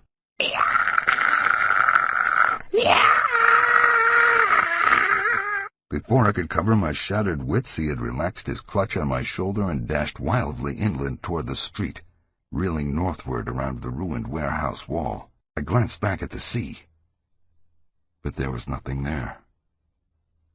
And when I reached Water Street and looked along it toward the north, there was no remaining trace of Zadok Allen. 4. I can hardly describe the mood in which I was left by this harrowing episode, an episode at once mad and pitiful, grotesque and terrifying. The grocery boy had prepared me for it, yet the reality left me none the less bewildered and disturbed. Puerile though the story was, old Zadok's insane earnestness and horror had communicated to me a mounting unrest, which joined with my earlier sense of loathing for the town and its blight of intangible shadow. Later I might sift the tale and extract some nucleus of historic allegory. Just now I wished to put it out of my head. The hour had grown perilously late. My watch said 7:15, and the Arkham bus left town square at 8, so I tried to give my thoughts as neutral and practical a cast as possible, meanwhile walking rapidly through the deserted streets of gaping roofs and leaning houses toward the hotel where I had checked my valise and would find my bus. Though the golden light of late afternoon gave the ancient roofs and decrepit chimneys an air of mystic loveliness and peace, I could not help glancing over my shoulder now and then. I would surely be very glad to get out of malodorous and fear-shadowed Innsmouth, and wished there were some other vehicle than the bus driven by that sinister-looking fellow sergeant. Yet I did not hurry too precipitately, for there were architectural details worth viewing at every silent corner, and I could easily, I calculated, cover the necessary distance in a half-hour. Studying the grocery youth's map and seeking a route I had not traversed before, I chose Marsh Street instead of State for my approach to Town Square. Near the corner of Fall Street I began to see scattered groups of furtive whisperers, and when I finally reached the square I saw that almost all the loiterers were congregated around the door of the Gilman house. It seemed as if many bulging, watery, unwinking eyes looked oddly at me as I claimed my valise in the lobby, and I hoped that none of these unpleasant creatures would be my fellow passengers on the coach. The bus, rather early, rattled in with 3 passengers somewhat before 8, and an evil-looking fellow on the sidewalk muttered a few indistinguishable words to the driver. Sergeant threw out a mail bag and a roll of newspapers and entered the hotel, while the passengers, the same men whom I had seen arriving in Newburyport that morning, shambled to the sidewalk and exchanged some faint, guttural words with the loafer in a language I could have sworn was not English. I boarded the empty coach and took the seat I had taken before, but was hardly settled before Sergeant reappeared and began mumbling in a throaty voice of peculiar repulsiveness. I was, it appeared, in very bad luck. There had been something wrong with the engine, despite the excellent time made from Newburyport, and the bus could not complete the journey to Arkham. No, it could not possibly be repaired that night, nor was there any other way of getting transportation out of Innsmouth, either to Arkham or elsewhere. Sergeant was sorry, but I would have to stop over at the Gilman. Probably the clerk would make the price easy for me, but there was nothing else to do. Almost dazed by this sudden obstacle and violently dreading the fall of night in this decaying and half-unlighted town, I left the bus and re-entered the hotel lobby, where the sullen, queer-looking night clerk told me I could have room 428 on next the top floor. Large, but without running water, for $1. Despite what I had heard of this hotel in Newburyport, I signed the register, paid my $1, let the clerk take my valise, and followed that sour, solitary attendant up 3 creaking flights of stairs past dusty corridors which seemed wholly devoid of life. My room was a dismal rear one with 2 windows and bare, cheap furnishings, overlooked a dingy courtyard otherwise hemmed in by low, deserted brick blocks, and commanded a view of decrepit, westward-stretching roofs with a marshy countryside beyond. At the end of the corridor was a bathroom, a discouraging relic with ancient marble bowl, tin tub, faint electric light, and musty wooded paneling around all the plumbing fixtures. It still being daylight, I descended to the square and looked around for a dinner of some sort, noticing as I did so the strange glances I received from the unwholesome loafers. Since the grocery was closed, I was forced to patronize the restaurant I had shunned before, a stooped, narrow-headed man with staring, unwinking eyes, and a flat-nosed wench with unbelievably thick, clumsy hands being in attendance. The service was all of the counter type, and it relieved me to find that much was evidently served from cans and packages. A bowl of vegetable soup with crackers was enough for me, and I soon headed back for my cheerless room at the Gilman, getting an evening paper and a fly-specked magazine from the evil-visaged clerk at the rickety stand beside his desk. As twilight deepened, I turned on the one feeble electric bulb over the cheap iron-framed bed, and tried as best I could to continue the reading I had begun. I felt it advisable to keep my mind wholesomely occupied, for it would not do to brood over the abnormalities of this ancient, blight-shadowed town while I was still within its borders. The insane yarn I had heard from the aged drunkard did not promise very pleasant dreams, and I felt I must keep the image of his wild, watery eyes as far as possible from my imagination. Also, I must not dwell on what that factory inspector had told the Newburyport ticket agent about the Gilman house and the voices of its nocturnal tenants. Not on that, nor on the face beneath the tiara in the black church doorway, the face for whose horror my conscious mind could not account. It would perhaps have been easier to keep my thoughts from disturbing topics had the room not been so gruesomely musty. As it was, the lethal mustiness blended hideously with the town's general fishy odor, and persistently focused one's fancy on death and decay. Another thing that disturbed me was the absence of a bolt on the door of my room. One had been there, as marks clearly showed, but there were signs of recent removal. No doubt it had been out of order, like so many other things in this decrepit edifice. In my nervousness I looked around and discovered a bolt on the clothes press which seemed to be of the same size, judging from the marks, as the one formerly on the door. To gain a partial relief from the general tension, I busied myself by transferring this hardware to the vacant place with the aid of a handy 3-in-1 device including a screwdriver which I kept on my key ring. The bolt fitted perfectly, and I was somewhat relieved when I knew that I could shoot it firmly upon retiring. Not that I had any real apprehension of its need, but that any symbol of security was welcome in an environment of this kind. There were adequate bolts on the 2 lateral doors to connecting rooms, and these I proceeded to fasten. I did not undress, but decided to read till I was sleepy and then lie down with only my coat, collar, and shoes off. Taking a pocket flashlight from my valise, I placed it in my trousers so that I could read my watch if I woke up later in the dark. Drowsiness, however, did not come, and when I stopped to analyze my thoughts, I found to my disquiet that I was really unconsciously listening for something. Listening for something which I dreaded but could not name.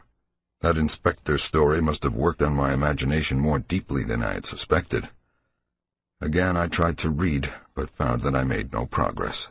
After a time I seemed to hear the stairs and corridors creak at intervals as if with footsteps, and wondered if the other rooms were beginning to fill up. There were no voices, however, and it struck me that there was something subtly furtive about the creaking. I did not like it, and debated whether I had better try to sleep at all. This town had some queer people, and there had undoubtedly been several disappearances. Was this one of those inns where travelers were slain for their money? Surely I had no look of excessive prosperity. Or were the townsfolk really so resentful about curious visitors? Had my obvious sightseeing with its frequent map consultations aroused unfavorable notice? It occurred to me that I must be in a highly nervous state to let a few random creakings set me off speculating in this fashion, but I regretted none the less that I was unarmed. At length, feeling a fatigue which had nothing of drowsiness in it, I bolted the newly outfitted hall door, turned off the light, and threw myself down on the hard, uneven bed, coat, collar, shoes, and all. In the darkness every faint noise of the night seemed magnified, and a flood of doubly unpleasant thoughts swept over me. I was sorry I had put out the light, yet was too tired to rise and turn it on again.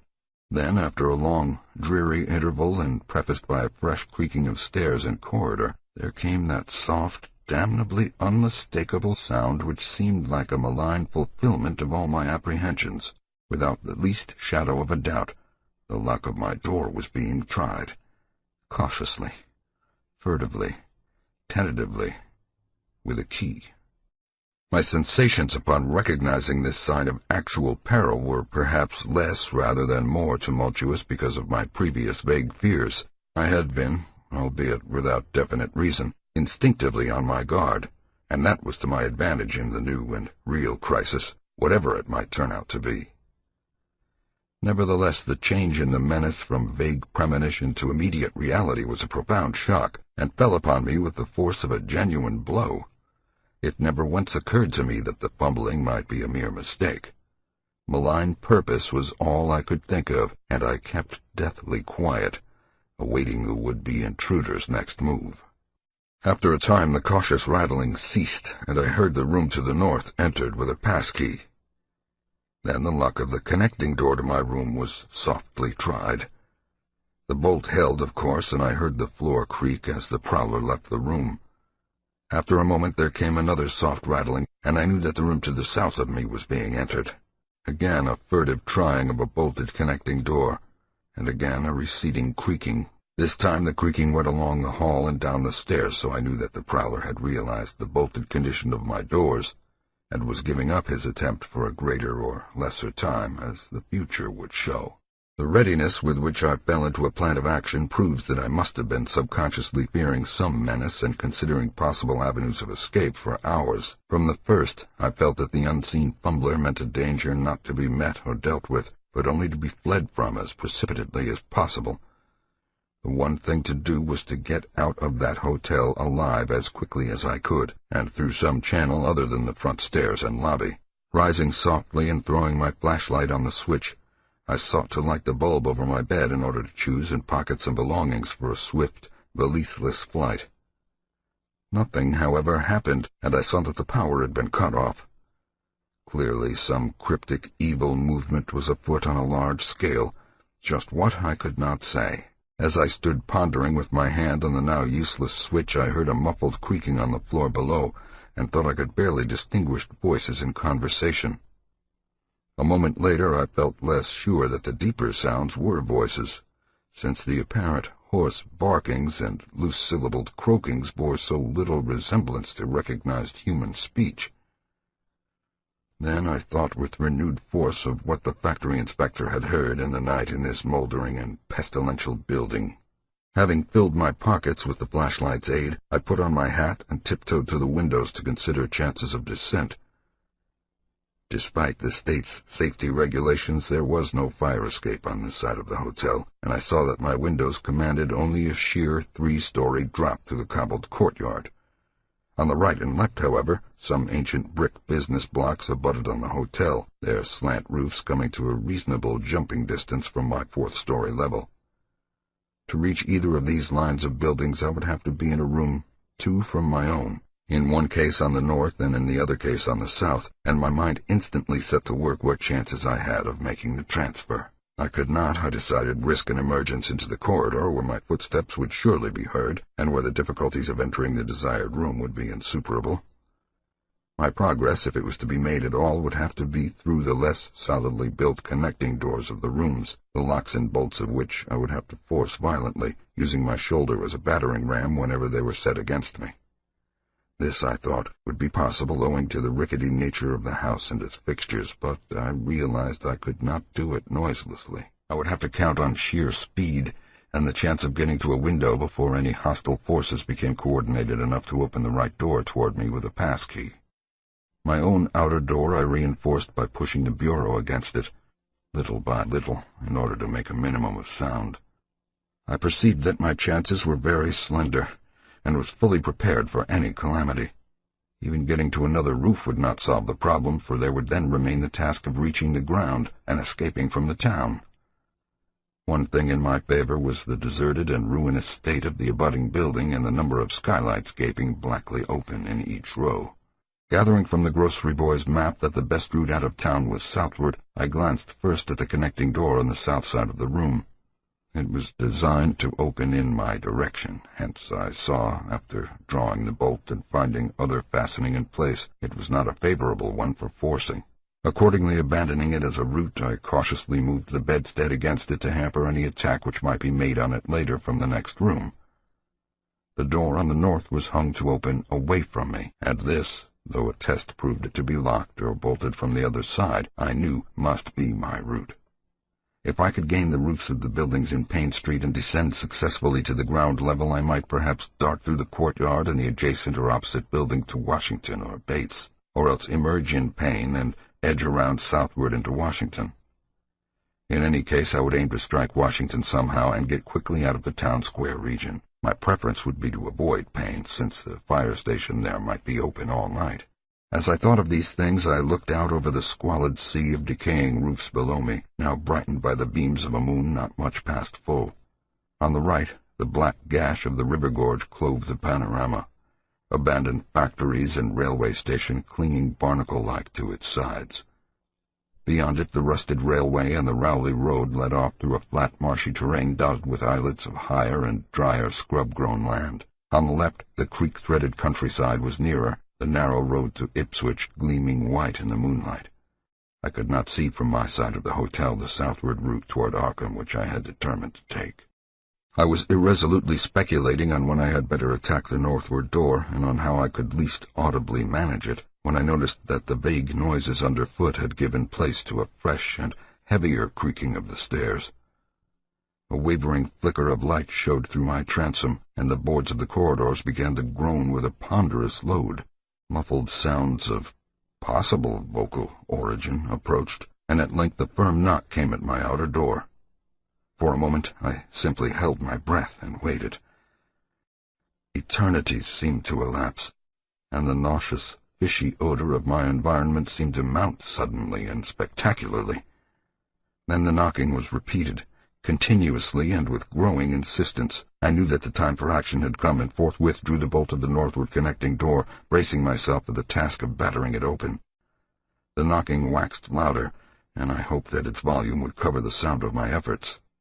At last, beginning my attempt, I lunged again and again at the thin paneling with my left shoulder, heedless of shock or pain. The door resisted even more than I expected, but I did not give in, and all the while the clamor at the outer door increased. Finally the connecting door gave, but with such a crash that I knew that those outside must have heard. Instantly the outside knocking became a violent battering, while keys sounded ominously in the hall doors of the rooms on both sides of me. Rushing through the newly opened connection, I succeeded in bolting the northerly hall door before the lock could be turned, but even as I did so I heard the hall door of the third room, the one from whose window I had hoped to reach the roof below, being tried with a passkey. For an instant I felt absolute despair, since my trapping in a chamber with no window egress seemed complete. A wave of almost abnormal horror swept over me, and invested with a terrible but unexplainable singularity the flashlight glimpsed dust prints made by the intruder who had lately tried my door from this room. Then, with a dazed automatism which persisted despite hopelessness, I made for the next connecting door and performed the blind motion of pushing at it in an effort to get through, and, granting that fastenings might be as providentially intact as in this second room, bolt the hall door beyond before the lock could be turned from outside. Sheer, fortunate chance gave me my reprieve, for the connecting door before me was not only unlocked but actually ajar. In a second I was through, and had my right knee and shoulder against a hall door which was visibly opening inward. My pressure took the opener off guard, for the thing shut as I pushed, so that I could slip the well-conditioned bolt as I had done with the other door. As I gained this respite, I heard the battering at the two other doors abate, while a confused clatter came from the connecting door I had shielded with the bedstead. Evidently the bulk of my assailants had entered the southerly room and were massing in a lateral attack. But at the same moment a passkey sounded in the next door to the north, and I knew that a nearer peril was at hand. The northward connecting door was wide open, but there was no time to think about checking the already turning lock in the hall. All I could do was to shut and bolt the open connecting door, as well as its mate on the opposite side, pushing a bedstead against the one and a bureau against the other, and moving a washstand in front of the hall door. I must, I saw, trust to such makeshift barriers to shield me till I could get out of the window and on the roof of the Payne Street block. But even in this acute moment my chief horror was something apart from the immediate weakness of my defenses. I was shuddering because not one of my pursuers, despite some hideous panting, grunting, and subdued barkings at odd intervals, was uttering an unmuffled or intelligible vocal sound. As I moved the furniture and rushed toward the windows, I heard a frightful scurrying along the corridor toward the room north of me, and perceived that the southward battering had ceased. Plainly, most of my opponents were about to concentrate against the feeble connecting door which they knew must open directly on me. Outside, the moon played on the ridge-pole of the block below, and I saw that the jump would be desperately hazardous because of the steep surface on which I must land. Surveying the conditions, I chose the more southerly of the two windows as my avenue of escape, planning to land on the inner slope of the roof and to make for the nearest skylight. Once inside one of the decrepit brick structures, I would have to reckon with pursuit, but I hoped to descend and dodge in and out of yawning doorways along the shadowed courtyard, eventually getting to Washington Street and slipping out of town toward the south. The clatter at the northerly connecting door was now terrific, and I saw that the weak paneling was beginning to splinter. Obviously the besiegers had brought some ponderous object into play as a battering ram. The bedstead, however, still held firm, so that I had at least a faint chance of making good my escape. As I opened the window, I noticed that it was flanked by heavy velour draperies, suspended from a pole by brass rings, and also that there was a large projecting catch for the shutters on the exterior. Seeing a possible means of avoiding the dangerous jump, I yanked at the hangings and brought them down, pole and all, then quickly hooking two of the rings in the shutter catch and flinging the drapery outside. The heavy folds reached fully to the abutting roof, and I saw that the rings and catch would be likely to bear my weight. So, climbing out of the window and down the improvised rope ladder, I left behind me forever the morbid and horror-infested fabric of the Gilman house. I landed safely on the loose slates of the steep roof, and succeeded in gaining the gaping black skylight without a slip. Glancing up at the window I had left, I observed it was still dark, though far across the crumbling chimneys to the north I could see lights ominously blazing in the Order of Dagon Hall, the Baptist church, and the Congregational church which I recalled so shiveringly. There had seemed to be no one in the courtyard below, and I hoped there would be a chance to get away before the spreading of a general alarm. Flashing my pocket lamp into the skylight, I saw that there were no steps down. The distance was slight, however, so I clambered over the brink and dropped, striking a dusty floor littered with crumbling boxes and barrels. The place was ghoulish-looking, but I was past minding such impressions and made at once for the staircase revealed by my flashlight, after a hasty glance at my watch, which showed the hour to be 2 a.m. The steps creaked, but seemed tolerably sound, and I raced down past a barn-like second story to the ground floor. The desolation was complete, and only echoes answered my footfalls. At length I reached the lower hall, at the end of which I saw a faint luminous rectangle marking the ruined Payne Street doorway. Heading the other way, I found the back door also open, and darted out and down 5 stone steps to the grass-grown cobblestones of the courtyard. The moonbeams did not reach down here, but I could just see my way about without using the flashlight. Some of the windows on the Gilman house side were faintly glowing, and I thought I heard confused sounds within. Walking softly over to the Washington Street side, I perceived several open doorways, and chose the nearest as my route out. The hallway inside was black, and when I reached the opposite end, I saw that the street door was wedged immovably shut. Resolved to try another building, I groped my way back toward the courtyard, but stopped short when close to the doorway. For out of an opened door in the Gilman house, a large crowd of doubtful shapes was pouring, lanterns bobbing in the darkness, and horrible, croaking voices exchanging low cries in what was certainly not English. The figures moved uncertainly, and I realized to my relief that they did not know where I had gone, but for all that they sent a shiver of horror through my frame. Their features were indistinguishable, but their crouching, shambling gait was abominably repellent. And worst of all, I perceived that one figure was strangely robed, and unmistakably surmounted by a tall tiara of a design altogether too familiar. As the figures spread throughout the courtyard, I felt my fears increase. Suppose I could find no egress from this building on the street side. The fishy odor was detestable, and I wondered if I could stand it without fainting. Again groping toward the street, I opened a door off the hall and came upon an empty room with closely shuttered but sashless windows. Fumbling in the rays of my flashlight, I found I could open the shutters, and in another moment had climbed outside and was fully closing the aperture in its original manner. I was now in Washington Street, and for the moment saw no living thing nor any light save that of the moon. From several directions in the distance, however, I could hear the sound of hoarse voices, of footsteps, and of a curious kind of pattering which did not sound quite like footsteps. Plainly, I had no time to lose. The points of the compass were clear to me, and I was glad that all the street lights were turned off, as is often the custom on strongly moonlit nights in prosperous rural regions. Some of the sounds came from the south, yet I retained my design of escaping in that direction. There would, I knew, be plenty of deserted doorways to shelter me in case I met any person or group who looked like pursuers. I walked rapidly, softly, and close to the ruined houses. While hatless and disheveled after my arduous climb, I did not look especially noticeable, and stood a good chance of passing unheeded if forced to encounter any casual wayfarer. At Bates Street, I drew into a yawning vestibule while two shambling figures crossed in front of me, but was soon on my way again and approaching the open space where Elliott Street obliquely crosses Washington at the intersection of South. Though I had never seen this space, it had looked dangerous to me on the grocery youth's map, since the moonlight would have free play there. There was no use trying to evade it, for any alternative course would involve detours of possibly disastrous visibility and delaying effect.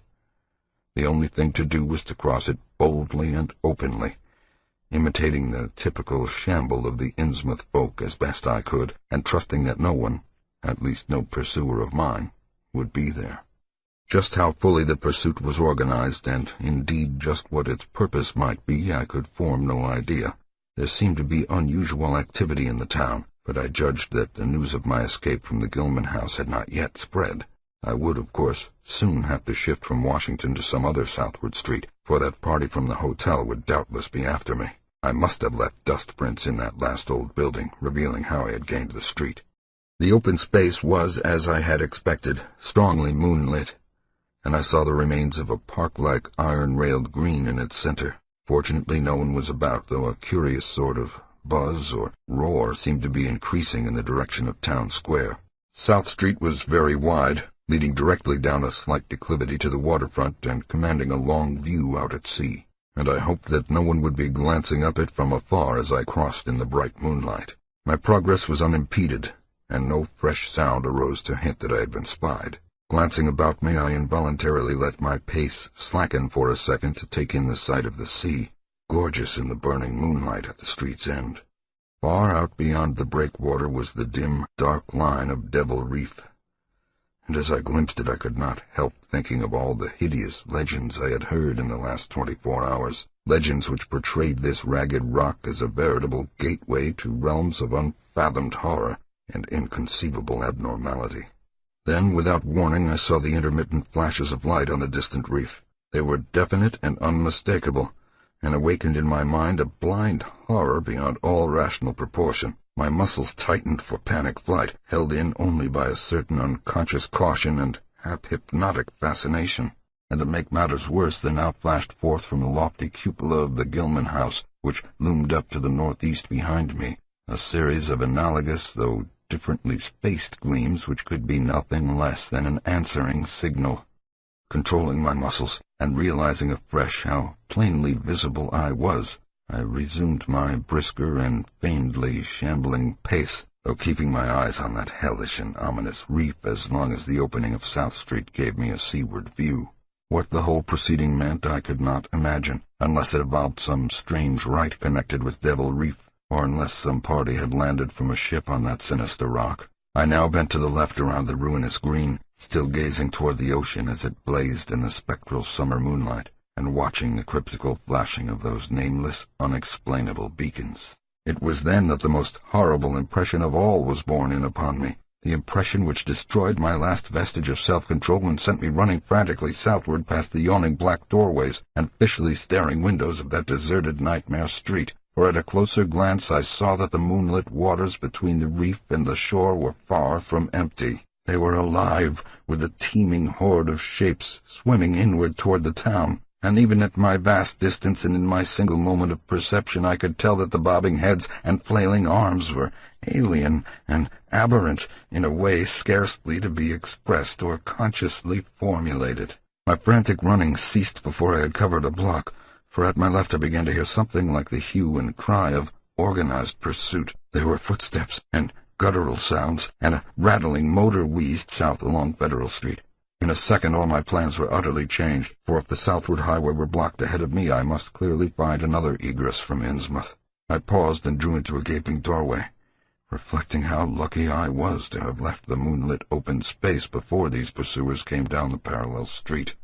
A second reflection was less comforting. Since the pursuit was down another street, it was plain that the party was not following me directly.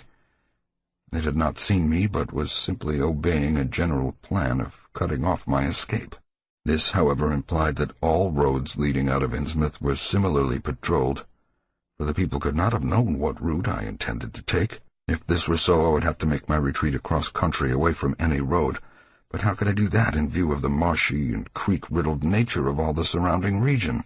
For a moment my brain reeled, both from sheer hopelessness and from a rapid increase in the omnipresent fishy odor. Then I thought of the abandoned railway to Rowley, whose solid line of ballasted, weed-grown earth still stretched off to the northwest from the crumbling station on the edge of the river gorge. There was just a chance that the townsfolk would not think of that, since its briar-choked desertion made it half impassable, and the unlikeliest of all avenues for a fugitive to choose. I had seen it clearly from my hotel window, and knew about how it lay. Most of its earlier length was uncomfortably visible from the Rowley Road, and from high places in the town itself. But one could, perhaps, crawl inconspicuously through the undergrowth.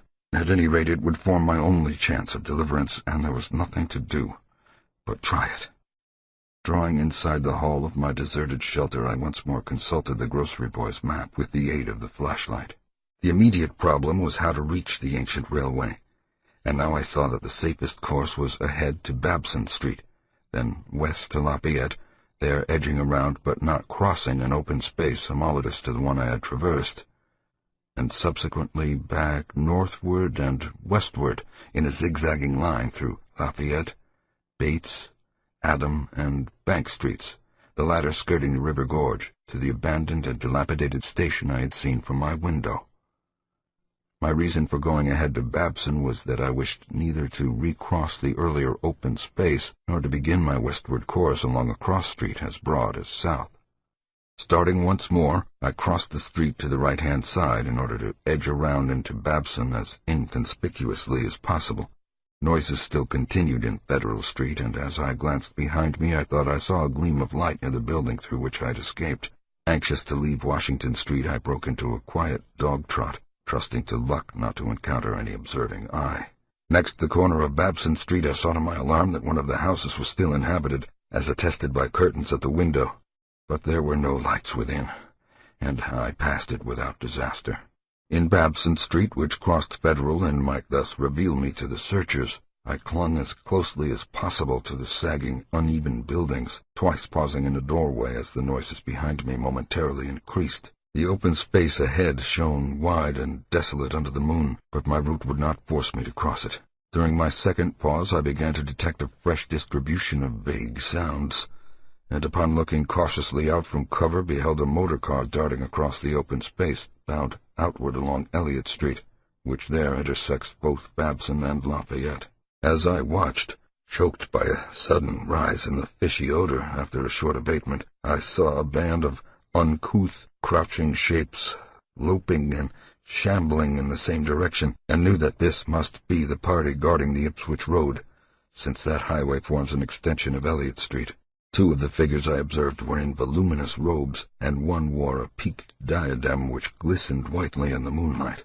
The gait of this figure was so odd that it sent a chill through me, for it seemed to me the creature was almost hopping. When the last of the band was out of sight, I resumed my progress, darting around the corner into Lafayette Street and crossing Elliott very hurriedly, lest stragglers of the party be still advancing along that thoroughfare. I did hear some croaking and clattering sounds far off toward Town Square, but accomplished the passage without disaster. My greatest dread was in recrossing broad and moonlit South Street, with its seaward view, and I had to nerve myself for the ordeal. Someone might easily be looking, and possible Elliott Street stragglers could not fail to glimpse me from either of 2 points. At the last moment I decided I had better slacken my trot and make the crossing as before in the shambling gait of an average Innsmouth native. When the view of the water again opened out, this time on my right, I was half determined not to look at it at all. I could not, however, resist, but cast a sidelong glance as I carefully and imitatively shambled toward the protecting shadows ahead. There was no ship visible, as I had half expected there would be. Instead, the first thing which caught my eye was a small rowboat pulling in toward the abandoned wharves and laden with some bulky, tarpaulin-covered object. Its rowers, though distantly and indistinctly seen, were of an especially repellent aspect. Several swimmers were still discernible, while on the far black reef I could see a faint, steady glow, unlike the winking beacon visible before, and of a curious color which I could not precisely identify. Above the slant roofs ahead and to the right there loomed the tall cupola of the Gilman house, but it was completely dark. The fishy odor, dispelled for a moment by some merciful breeze, now closed in again with maddening intensity. I had not quite crossed the street when I heard a muttering band advancing along Washington from the north. As they reached the broad open space where I had had my first disquieting glimpse of the moonlit water, I could see them plainly only a block away, and was horrified by the bestial abnormality of their faces and the dog-like subhumanness of their crouching gait. One man moved in a positively simian way, with long arms frequently touching the ground, while another figure, robed and tiara'd, seemed to progress in an almost hopping fashion. I judged this party to be the one I had seen in the Gilman's courtyard, the one, therefore, most closely on my trail. As some of the figures turned to look in my direction, I was transfixed with fright, yet managed to preserve the casual, shambling gait I had assumed. To this day I do not know whether they saw me or not. If they did, my stratagem must have deceived them, for they passed on across the moonlit space without varying their course, meanwhile croaking and jabbering in some hateful guttural patois I could not identify. Once more in the shadow, I resumed my former dog trot past the leaning and decrepit houses that stared blankly into the night. Having crossed to the western sidewalk, I rounded the nearest corner into Bates Street, where I kept close to the buildings on the southern side. I passed 2 houses showing signs of habitation, one of which had faint lights in the upper rooms, yet met with no obstacle. As I turned into Adams Street, I felt measurably safer, but received a shock when a man reeled out of a black doorway directly in front of me. He proved, however, too hopelessly drunk to be a menace, so that I reached the dismal ruins of Bank Street warehouses in safety. No one was stirring in that dead street beside the river gorge, and the roar of the waterfalls quite drowned my footsteps. It was a long dog-trot to the ruined station, and the great brick warehouse walls around me seemed somehow more terrifying than the fronts of private houses. At last I saw the ancient arcaded station, or what was left of it, and made directly for the tracks that started from its farther end. The rails were rusty but mainly intact, and not more than half the ties had rotted away. Walking or running on such a surface was very difficult, but I did my best and on the whole made very fair time. For some distance the line kept on along the gorge's brink, but at length I reached the long covered bridge where it crossed the chasm at a dizzying height. The condition of this bridge would determine my next step. If humanly possible, I would use it. If not, I would have to risk more street wandering and take the nearest intact highway bridge. The vast, barn-like length of the old bridge gleamed spectrally in the moonlight, and I saw that the ties were safe for at least a few feet within. Entering, I began to use my flashlight and was almost knocked down by the cloud of bats that flapped past me. About halfway across there was a perilous gap in the ties which I feared for a moment would halt me, but in the end I risked a desperate jump which fortunately succeeded. I was glad to see the moonlight again when I emerged from that macabre tunnel. The old tracks crossed River Street at grade, and at once veered off into a region increasingly rural and with less and less of Innsmouth's abhorrent fishy odor. Here the dense growth of weeds and briars hindered me and cruelly tore at my clothes, but I was none the less glad that they were there to give me concealment in case of peril. I knew that much of my route must be visible from the Rowley Road. The marshy region began very abruptly, with the single track on a low, grassy embankment where the weedy growth was somewhat thinner. Then came a sort of island of higher ground, where the line passed through a shallow open cut choked with bushes and brambles. I was very glad of this particular shelter, since at this point the Rowley Road was uncomfortably near according to my window view. At the end of the cut it would cross the track and swerve off to a safer distance, but meanwhile I must be exceedingly careful. I was by this time thankfully certain that the railway itself was not patrolled. Just before entering the cut I glanced behind me but saw no pursuer. The ancient spires and roofs of decaying Innsmouth gleamed lovely and ethereal in the magic yellow moonlight, and I thought of how they must have looked in the old days, before the shadow fell. Then, as my gaze circled inland from the town, something less tranquil arrested my notice and held me immobile for a second. What I saw, or fancied I saw, was a disturbing suggestion of undulant motion far to the south, a suggestion which made me conclude that a very large horde must be pouring out of the city along the level Ipswich Road. The distance was great, and I could distinguish nothing in detail, but I did not at all like the look of that moving column. It undulated too much, and glistened too brightly in the rays of the now westering moon. There was a suggestion of sound, too, though the wind was blowing the other way. A suggestion of bestial scraping and bellowing, even worse than the muttering of the parties I had lately overheard. All sorts of unpleasant conjectures crossed my mind. I thought of those very extreme Innsmouth types said to be hidden in crumbling, centuried warrens near the waterfront. I thought, too, of those nameless swimmers I had seen. Counting the parties so far glimpsed as well as those presumably covering other roads, the number of my pursuers must be strangely large for a town as deep-populated as Innsmouth.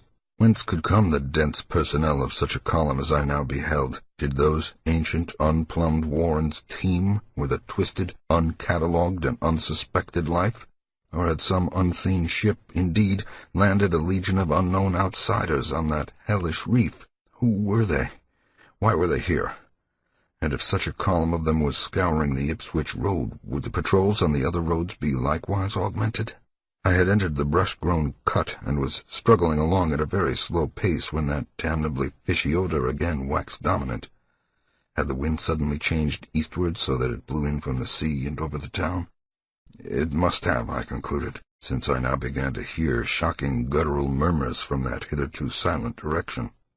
There was another sound, too, a kind of wholesale colossal flopping or pattering which somehow called up images of the most detestable sort. It made me think illogically of that unpleasantly undulating column on the far-off Ipswich Road. And then both the stench and sounds grew stronger, so that I paused, shivering and grateful for the cut's protection. It was here I recalled that the Rowley Road drew so close to the old railway before crossing westward and diverging. Something was coming along that road, and I must lie low till its passage and banishment in the distance. Thank heaven these creatures employed no dogs for tracking, though perhaps that would have been impossible amidst the omnipresent regional odor. Crouched in the bushes of that sandy cleft, I felt reasonably safe, even though I knew the searchers would have to cross the track in front of me not much more than 100 yards away. I would be able to see them, but they could not, except by a malign miracle, see me. All at once I began dreading to look at them as they passed. I saw the close, moonlit space where they would surge by, and had curious thoughts about the irredeemable pollution of that space. They would perhaps be the worst of all Innsmouth types, something one would not care to remember. The stench waxed overpowering, and the noises swelled to a bestial babble of croaking, baying, and barking without the least suggestion of human speech. Were these indeed the voices of my pursuers? Did they have dogs after all? So far I had seen none of the lower animals in Innsmouth. That flopping or pattering was monstrous. I could not look upon the degenerate creatures responsible for it. I would keep my eyes shut till the sound receded toward the west. The horde was very close now, air foul with their hoarse snarlings, and the ground almost shaking with their alien-rhythmed footfalls. My breath nearly ceased to come, and I put every ounce of willpower into the task of holding my eyelids down. I am not even yet willing to say whether what followed was a hideous actuality or only a nightmare hallucination. The later action of the government after my frantic appeals would tend to confirm it as a monstrous truth, but could not an hallucination have been repeated under the quasi-hypnotic spell of that ancient, haunted and shadowed town? Such places have strange properties, and the legacy of insane legend might well have acted on more than one human imagination amidst those dead, stench-cursed streets and huddles of rotting roofs and crumbling steeples. Is it not possible that the germ of an actual contagious madness lurks in the depths of that shadow over Innsmouth? Who can be sure of reality after hearing things like the tale of old Zadok Allen? The government men never found poor Zadok, and have no conjectures to make as to what became of him. Where does madness leave off and reality begin? Is it possible that even my latest fear is sheer delusion? But I must try to tell what I thought I saw that night under the mocking yellow moon. Saw surging and hopping down the Rowley Road in plain sight in front of me as I crouched among the wild brambles of that desolate railway cut. Of course my resolution to keep my eyes shut had failed. It was foredoomed to failure.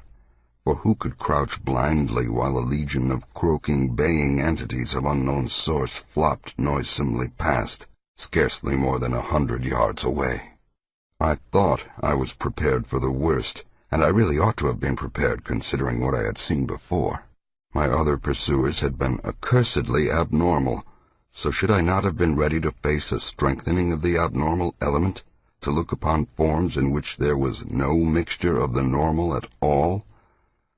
I did not open my eyes until the raucous clamor came loudly from a point obviously straight ahead.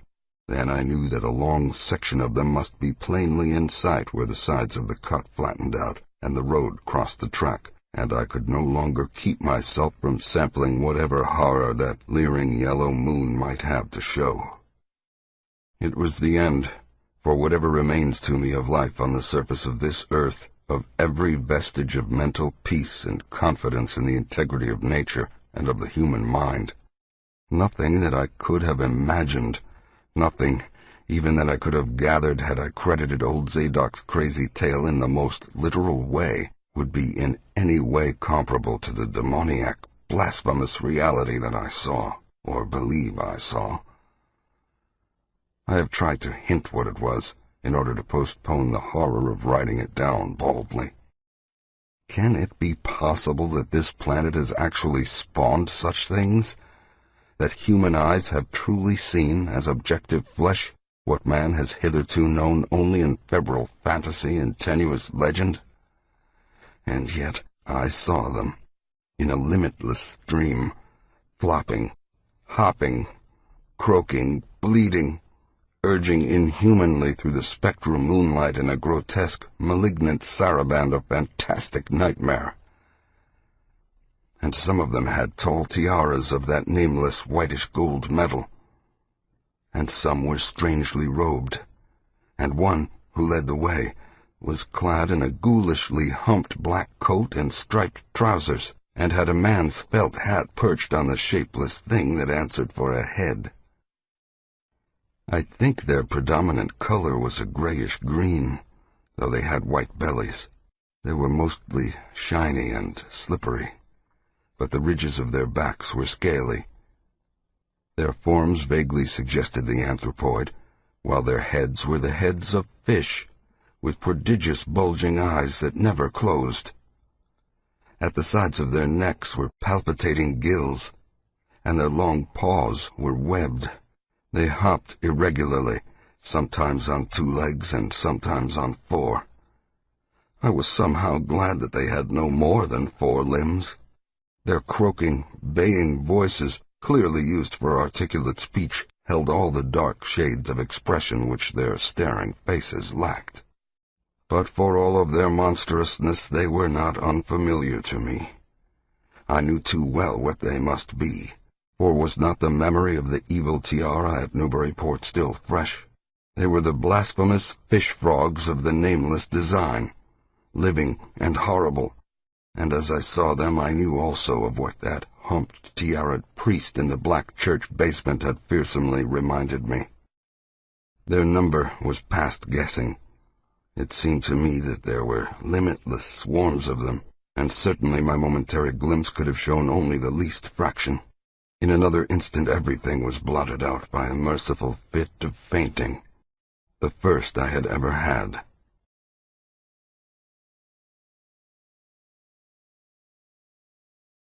"5. It was a gentle daylight rain that awakened me from my stupor in the brush-grown railway cut, and when I staggered out to the roadway ahead I saw no trace of any prints in the fresh mud. The fishy odor, too, was gone.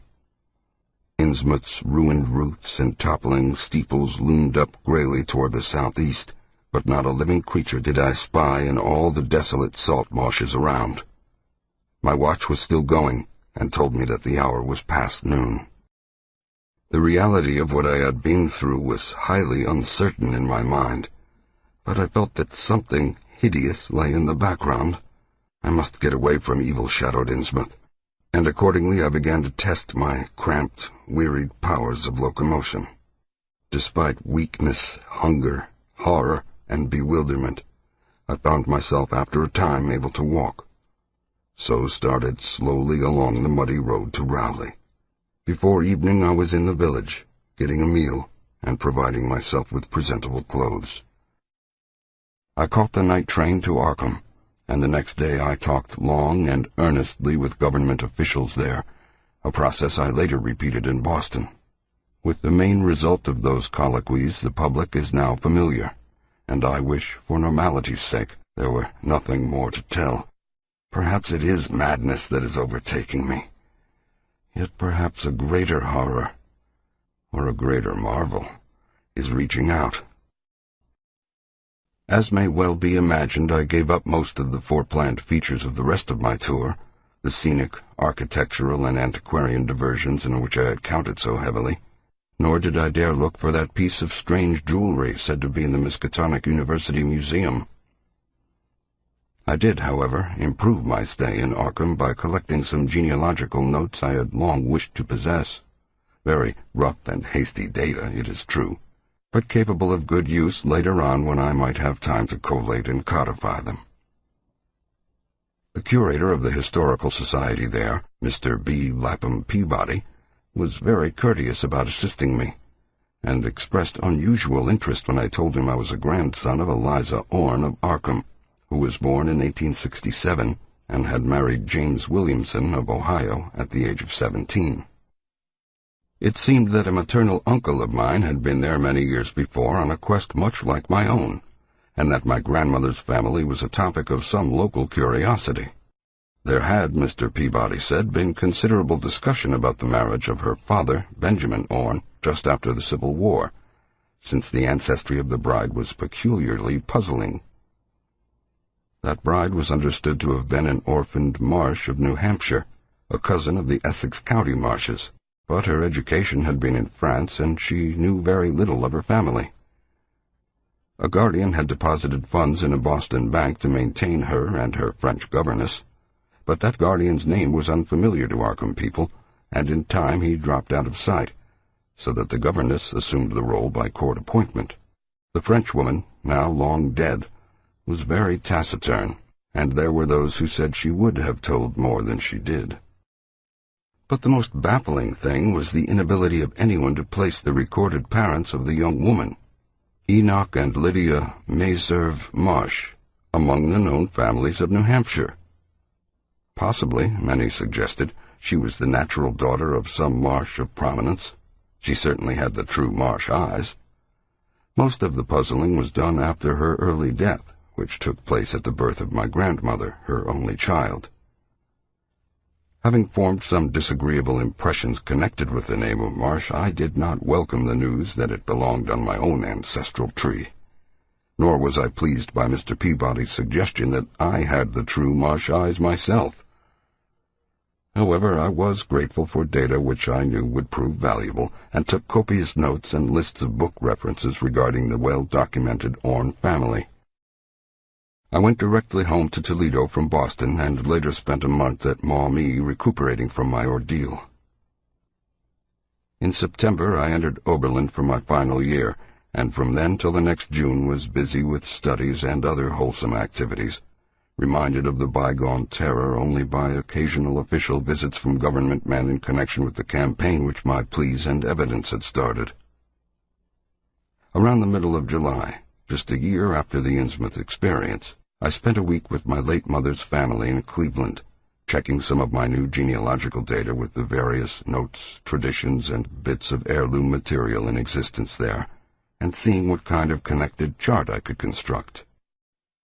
I did not exactly relish this task, for the atmosphere of the Williamson home had always depressed me. There was a strain of morbidity there, and my mother had never encouraged my visiting her parents as a child, although she always welcomed her father when he came to Toledo. My Arkham-born grandmother had seemed strange and almost terrifying to me, and I do not think I grieved when she disappeared. I was 8 years old then, and it was said that she had wandered off in grief after the suicide of my Uncle Douglas, her eldest son. He had shot himself after a trip to New England, the same trip, no doubt, which had caused him to be recalled at the Arkham Historical Society. This uncle had resembled her, and I had never liked him either. Something about the staring, unwinking expression of both of them had given me a vague, unaccountable uneasiness. My mother and Uncle Walter had not looked like that. They were like their father, though poor little cousin Lawrence, Walter's son, had been an almost perfect duplicate of his grandmother before his condition took him to the permanent seclusion of a sanitarium at Canton. I had not seen him in 4 years, but my uncle once implied that his state, both mental and physical, was very bad. This worry had probably been a major cause of his mother's death 2 years before. My grandfather and his widowed son Walter now comprised the Cleveland household, but the memory of older times hung thickly over it. I still disliked the place, and tried to get my researches done as quickly as possible. Williamson records and traditions were supplied in abundance by my grandfather, though for Orne material I had to depend on my Uncle Walter, who put at my disposal the contents of all his files, including notes, letters, cuttings, heirlooms, photographs, and miniatures. It was in going over the letters and pictures on the Orne side that I began to acquire a kind of terror of my own ancestry. As I have said, my grandmother and Uncle Douglas had always disturbed me. Now, years after their passing, I gazed at their pictured faces with a measurably heightened feeling of repulsion and alienation. I could not at first understand the change, but gradually a horrible sort of comparison began to obtrude itself on my unconscious mind. despite the steady refusal of my consciousness to admit even the least suspicion of it. It was clear that the typical expression of these faces now suggested something it had not suggested before, something which would bring stark panic if too openly thought of.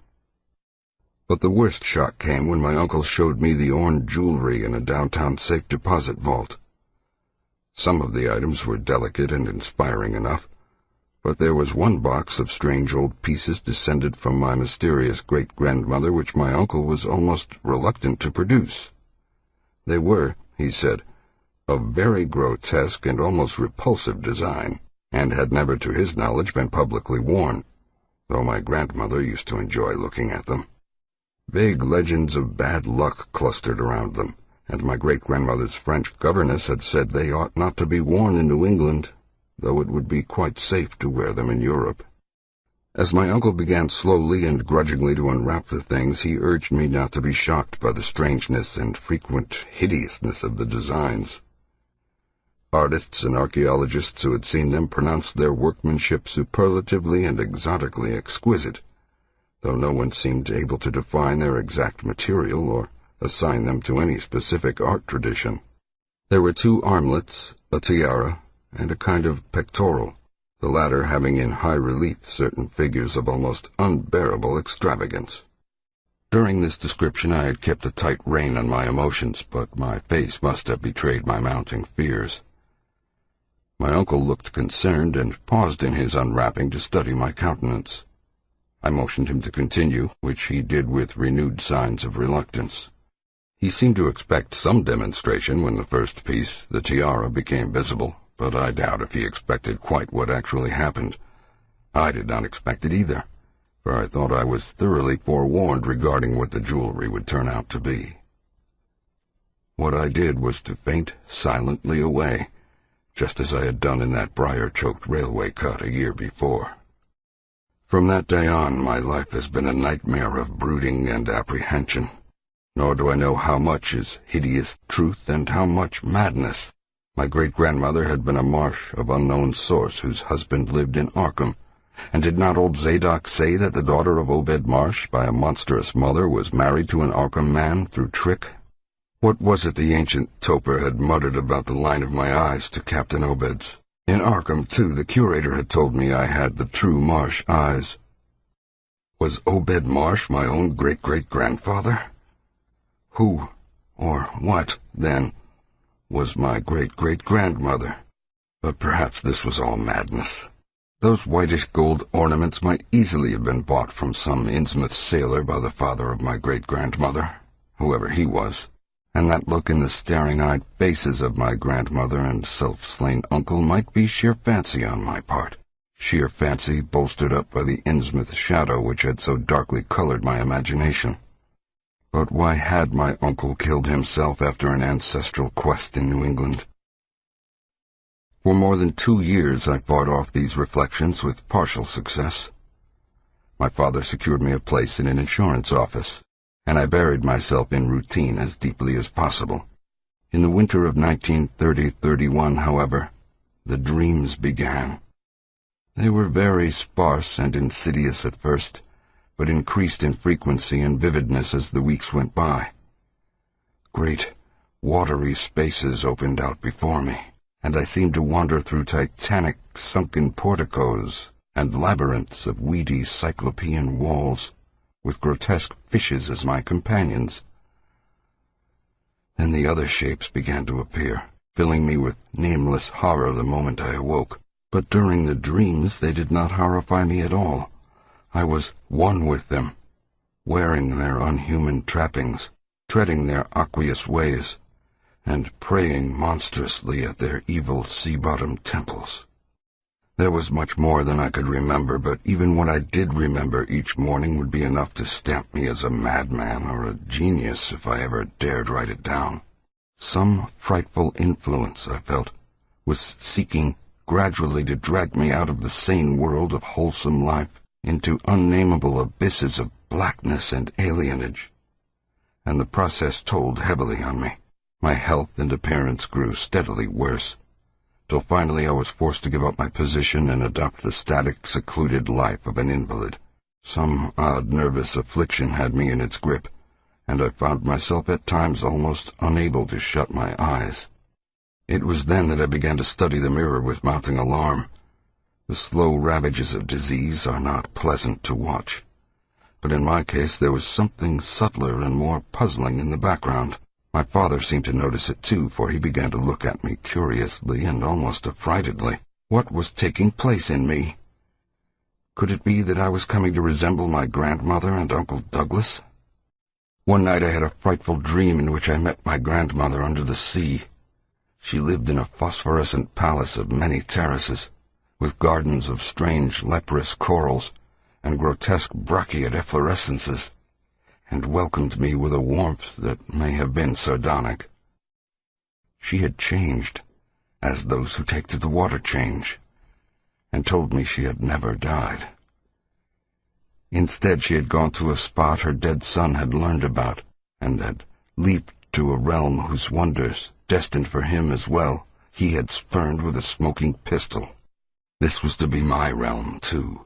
I could not escape it. I would never die, but would live with those who had lived since before man ever walked the earth. I met also that which had been her grandmother. For 80,000 years, Fithya had lived in Nilfle, and thither had she gone back after Obed Marsh was dead. Nilfle was not destroyed when the upper earth men shot death into the sea. It was hurt, but not destroyed. The deep ones could never be destroyed, even though the Paleogean magic of the forgotten old ones might sometimes check them. For the present, they would rest. But some day, if they remembered, they would rise again for the tribute great Cthulhu craved. It would be a city greater than Innsmouth next time. They had planned to spread, and had brought up that which would help them. But now they must wait once more.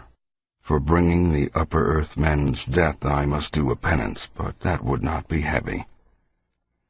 This was the dream in which I saw a Shoggoth for the first time, and the sight set me awake in a frenzy of screaming. That morning the mirror definitely told me I had acquired the Innsmouth look. So far I have not shot myself as my Uncle Douglas did. I bought an automatic, and almost took the step, but certain dreams deterred me. The tense extremes of horror are lessening, and I feel queerly drawn toward the unknown sea deeps, instead of fearing them. I hear and do strange things in sleep, and awake with a kind of exaltation instead of terror. I do not believe I need to wait for the full change as most have waited. If I did, my father would probably shut me up in a sanitarium as my poor little cousin is shut up. Stupendous and unheard-of splendors await me below, and I shall seek them soon. La rouille, si huiha fulgagnal hidla. No, I shall not shoot myself. I cannot be made to shoot myself. I shall plan my cousin's escape from that Canton madhouse, and together we shall go to marvel-shadowed Innsmouth. We shall swim out to that brooding reef in the sea, and dive down through black abysses to the Cyclopean and many-columned Nifble, and in that lair of the deep ones we shall dwell amidst wonder and glory forever.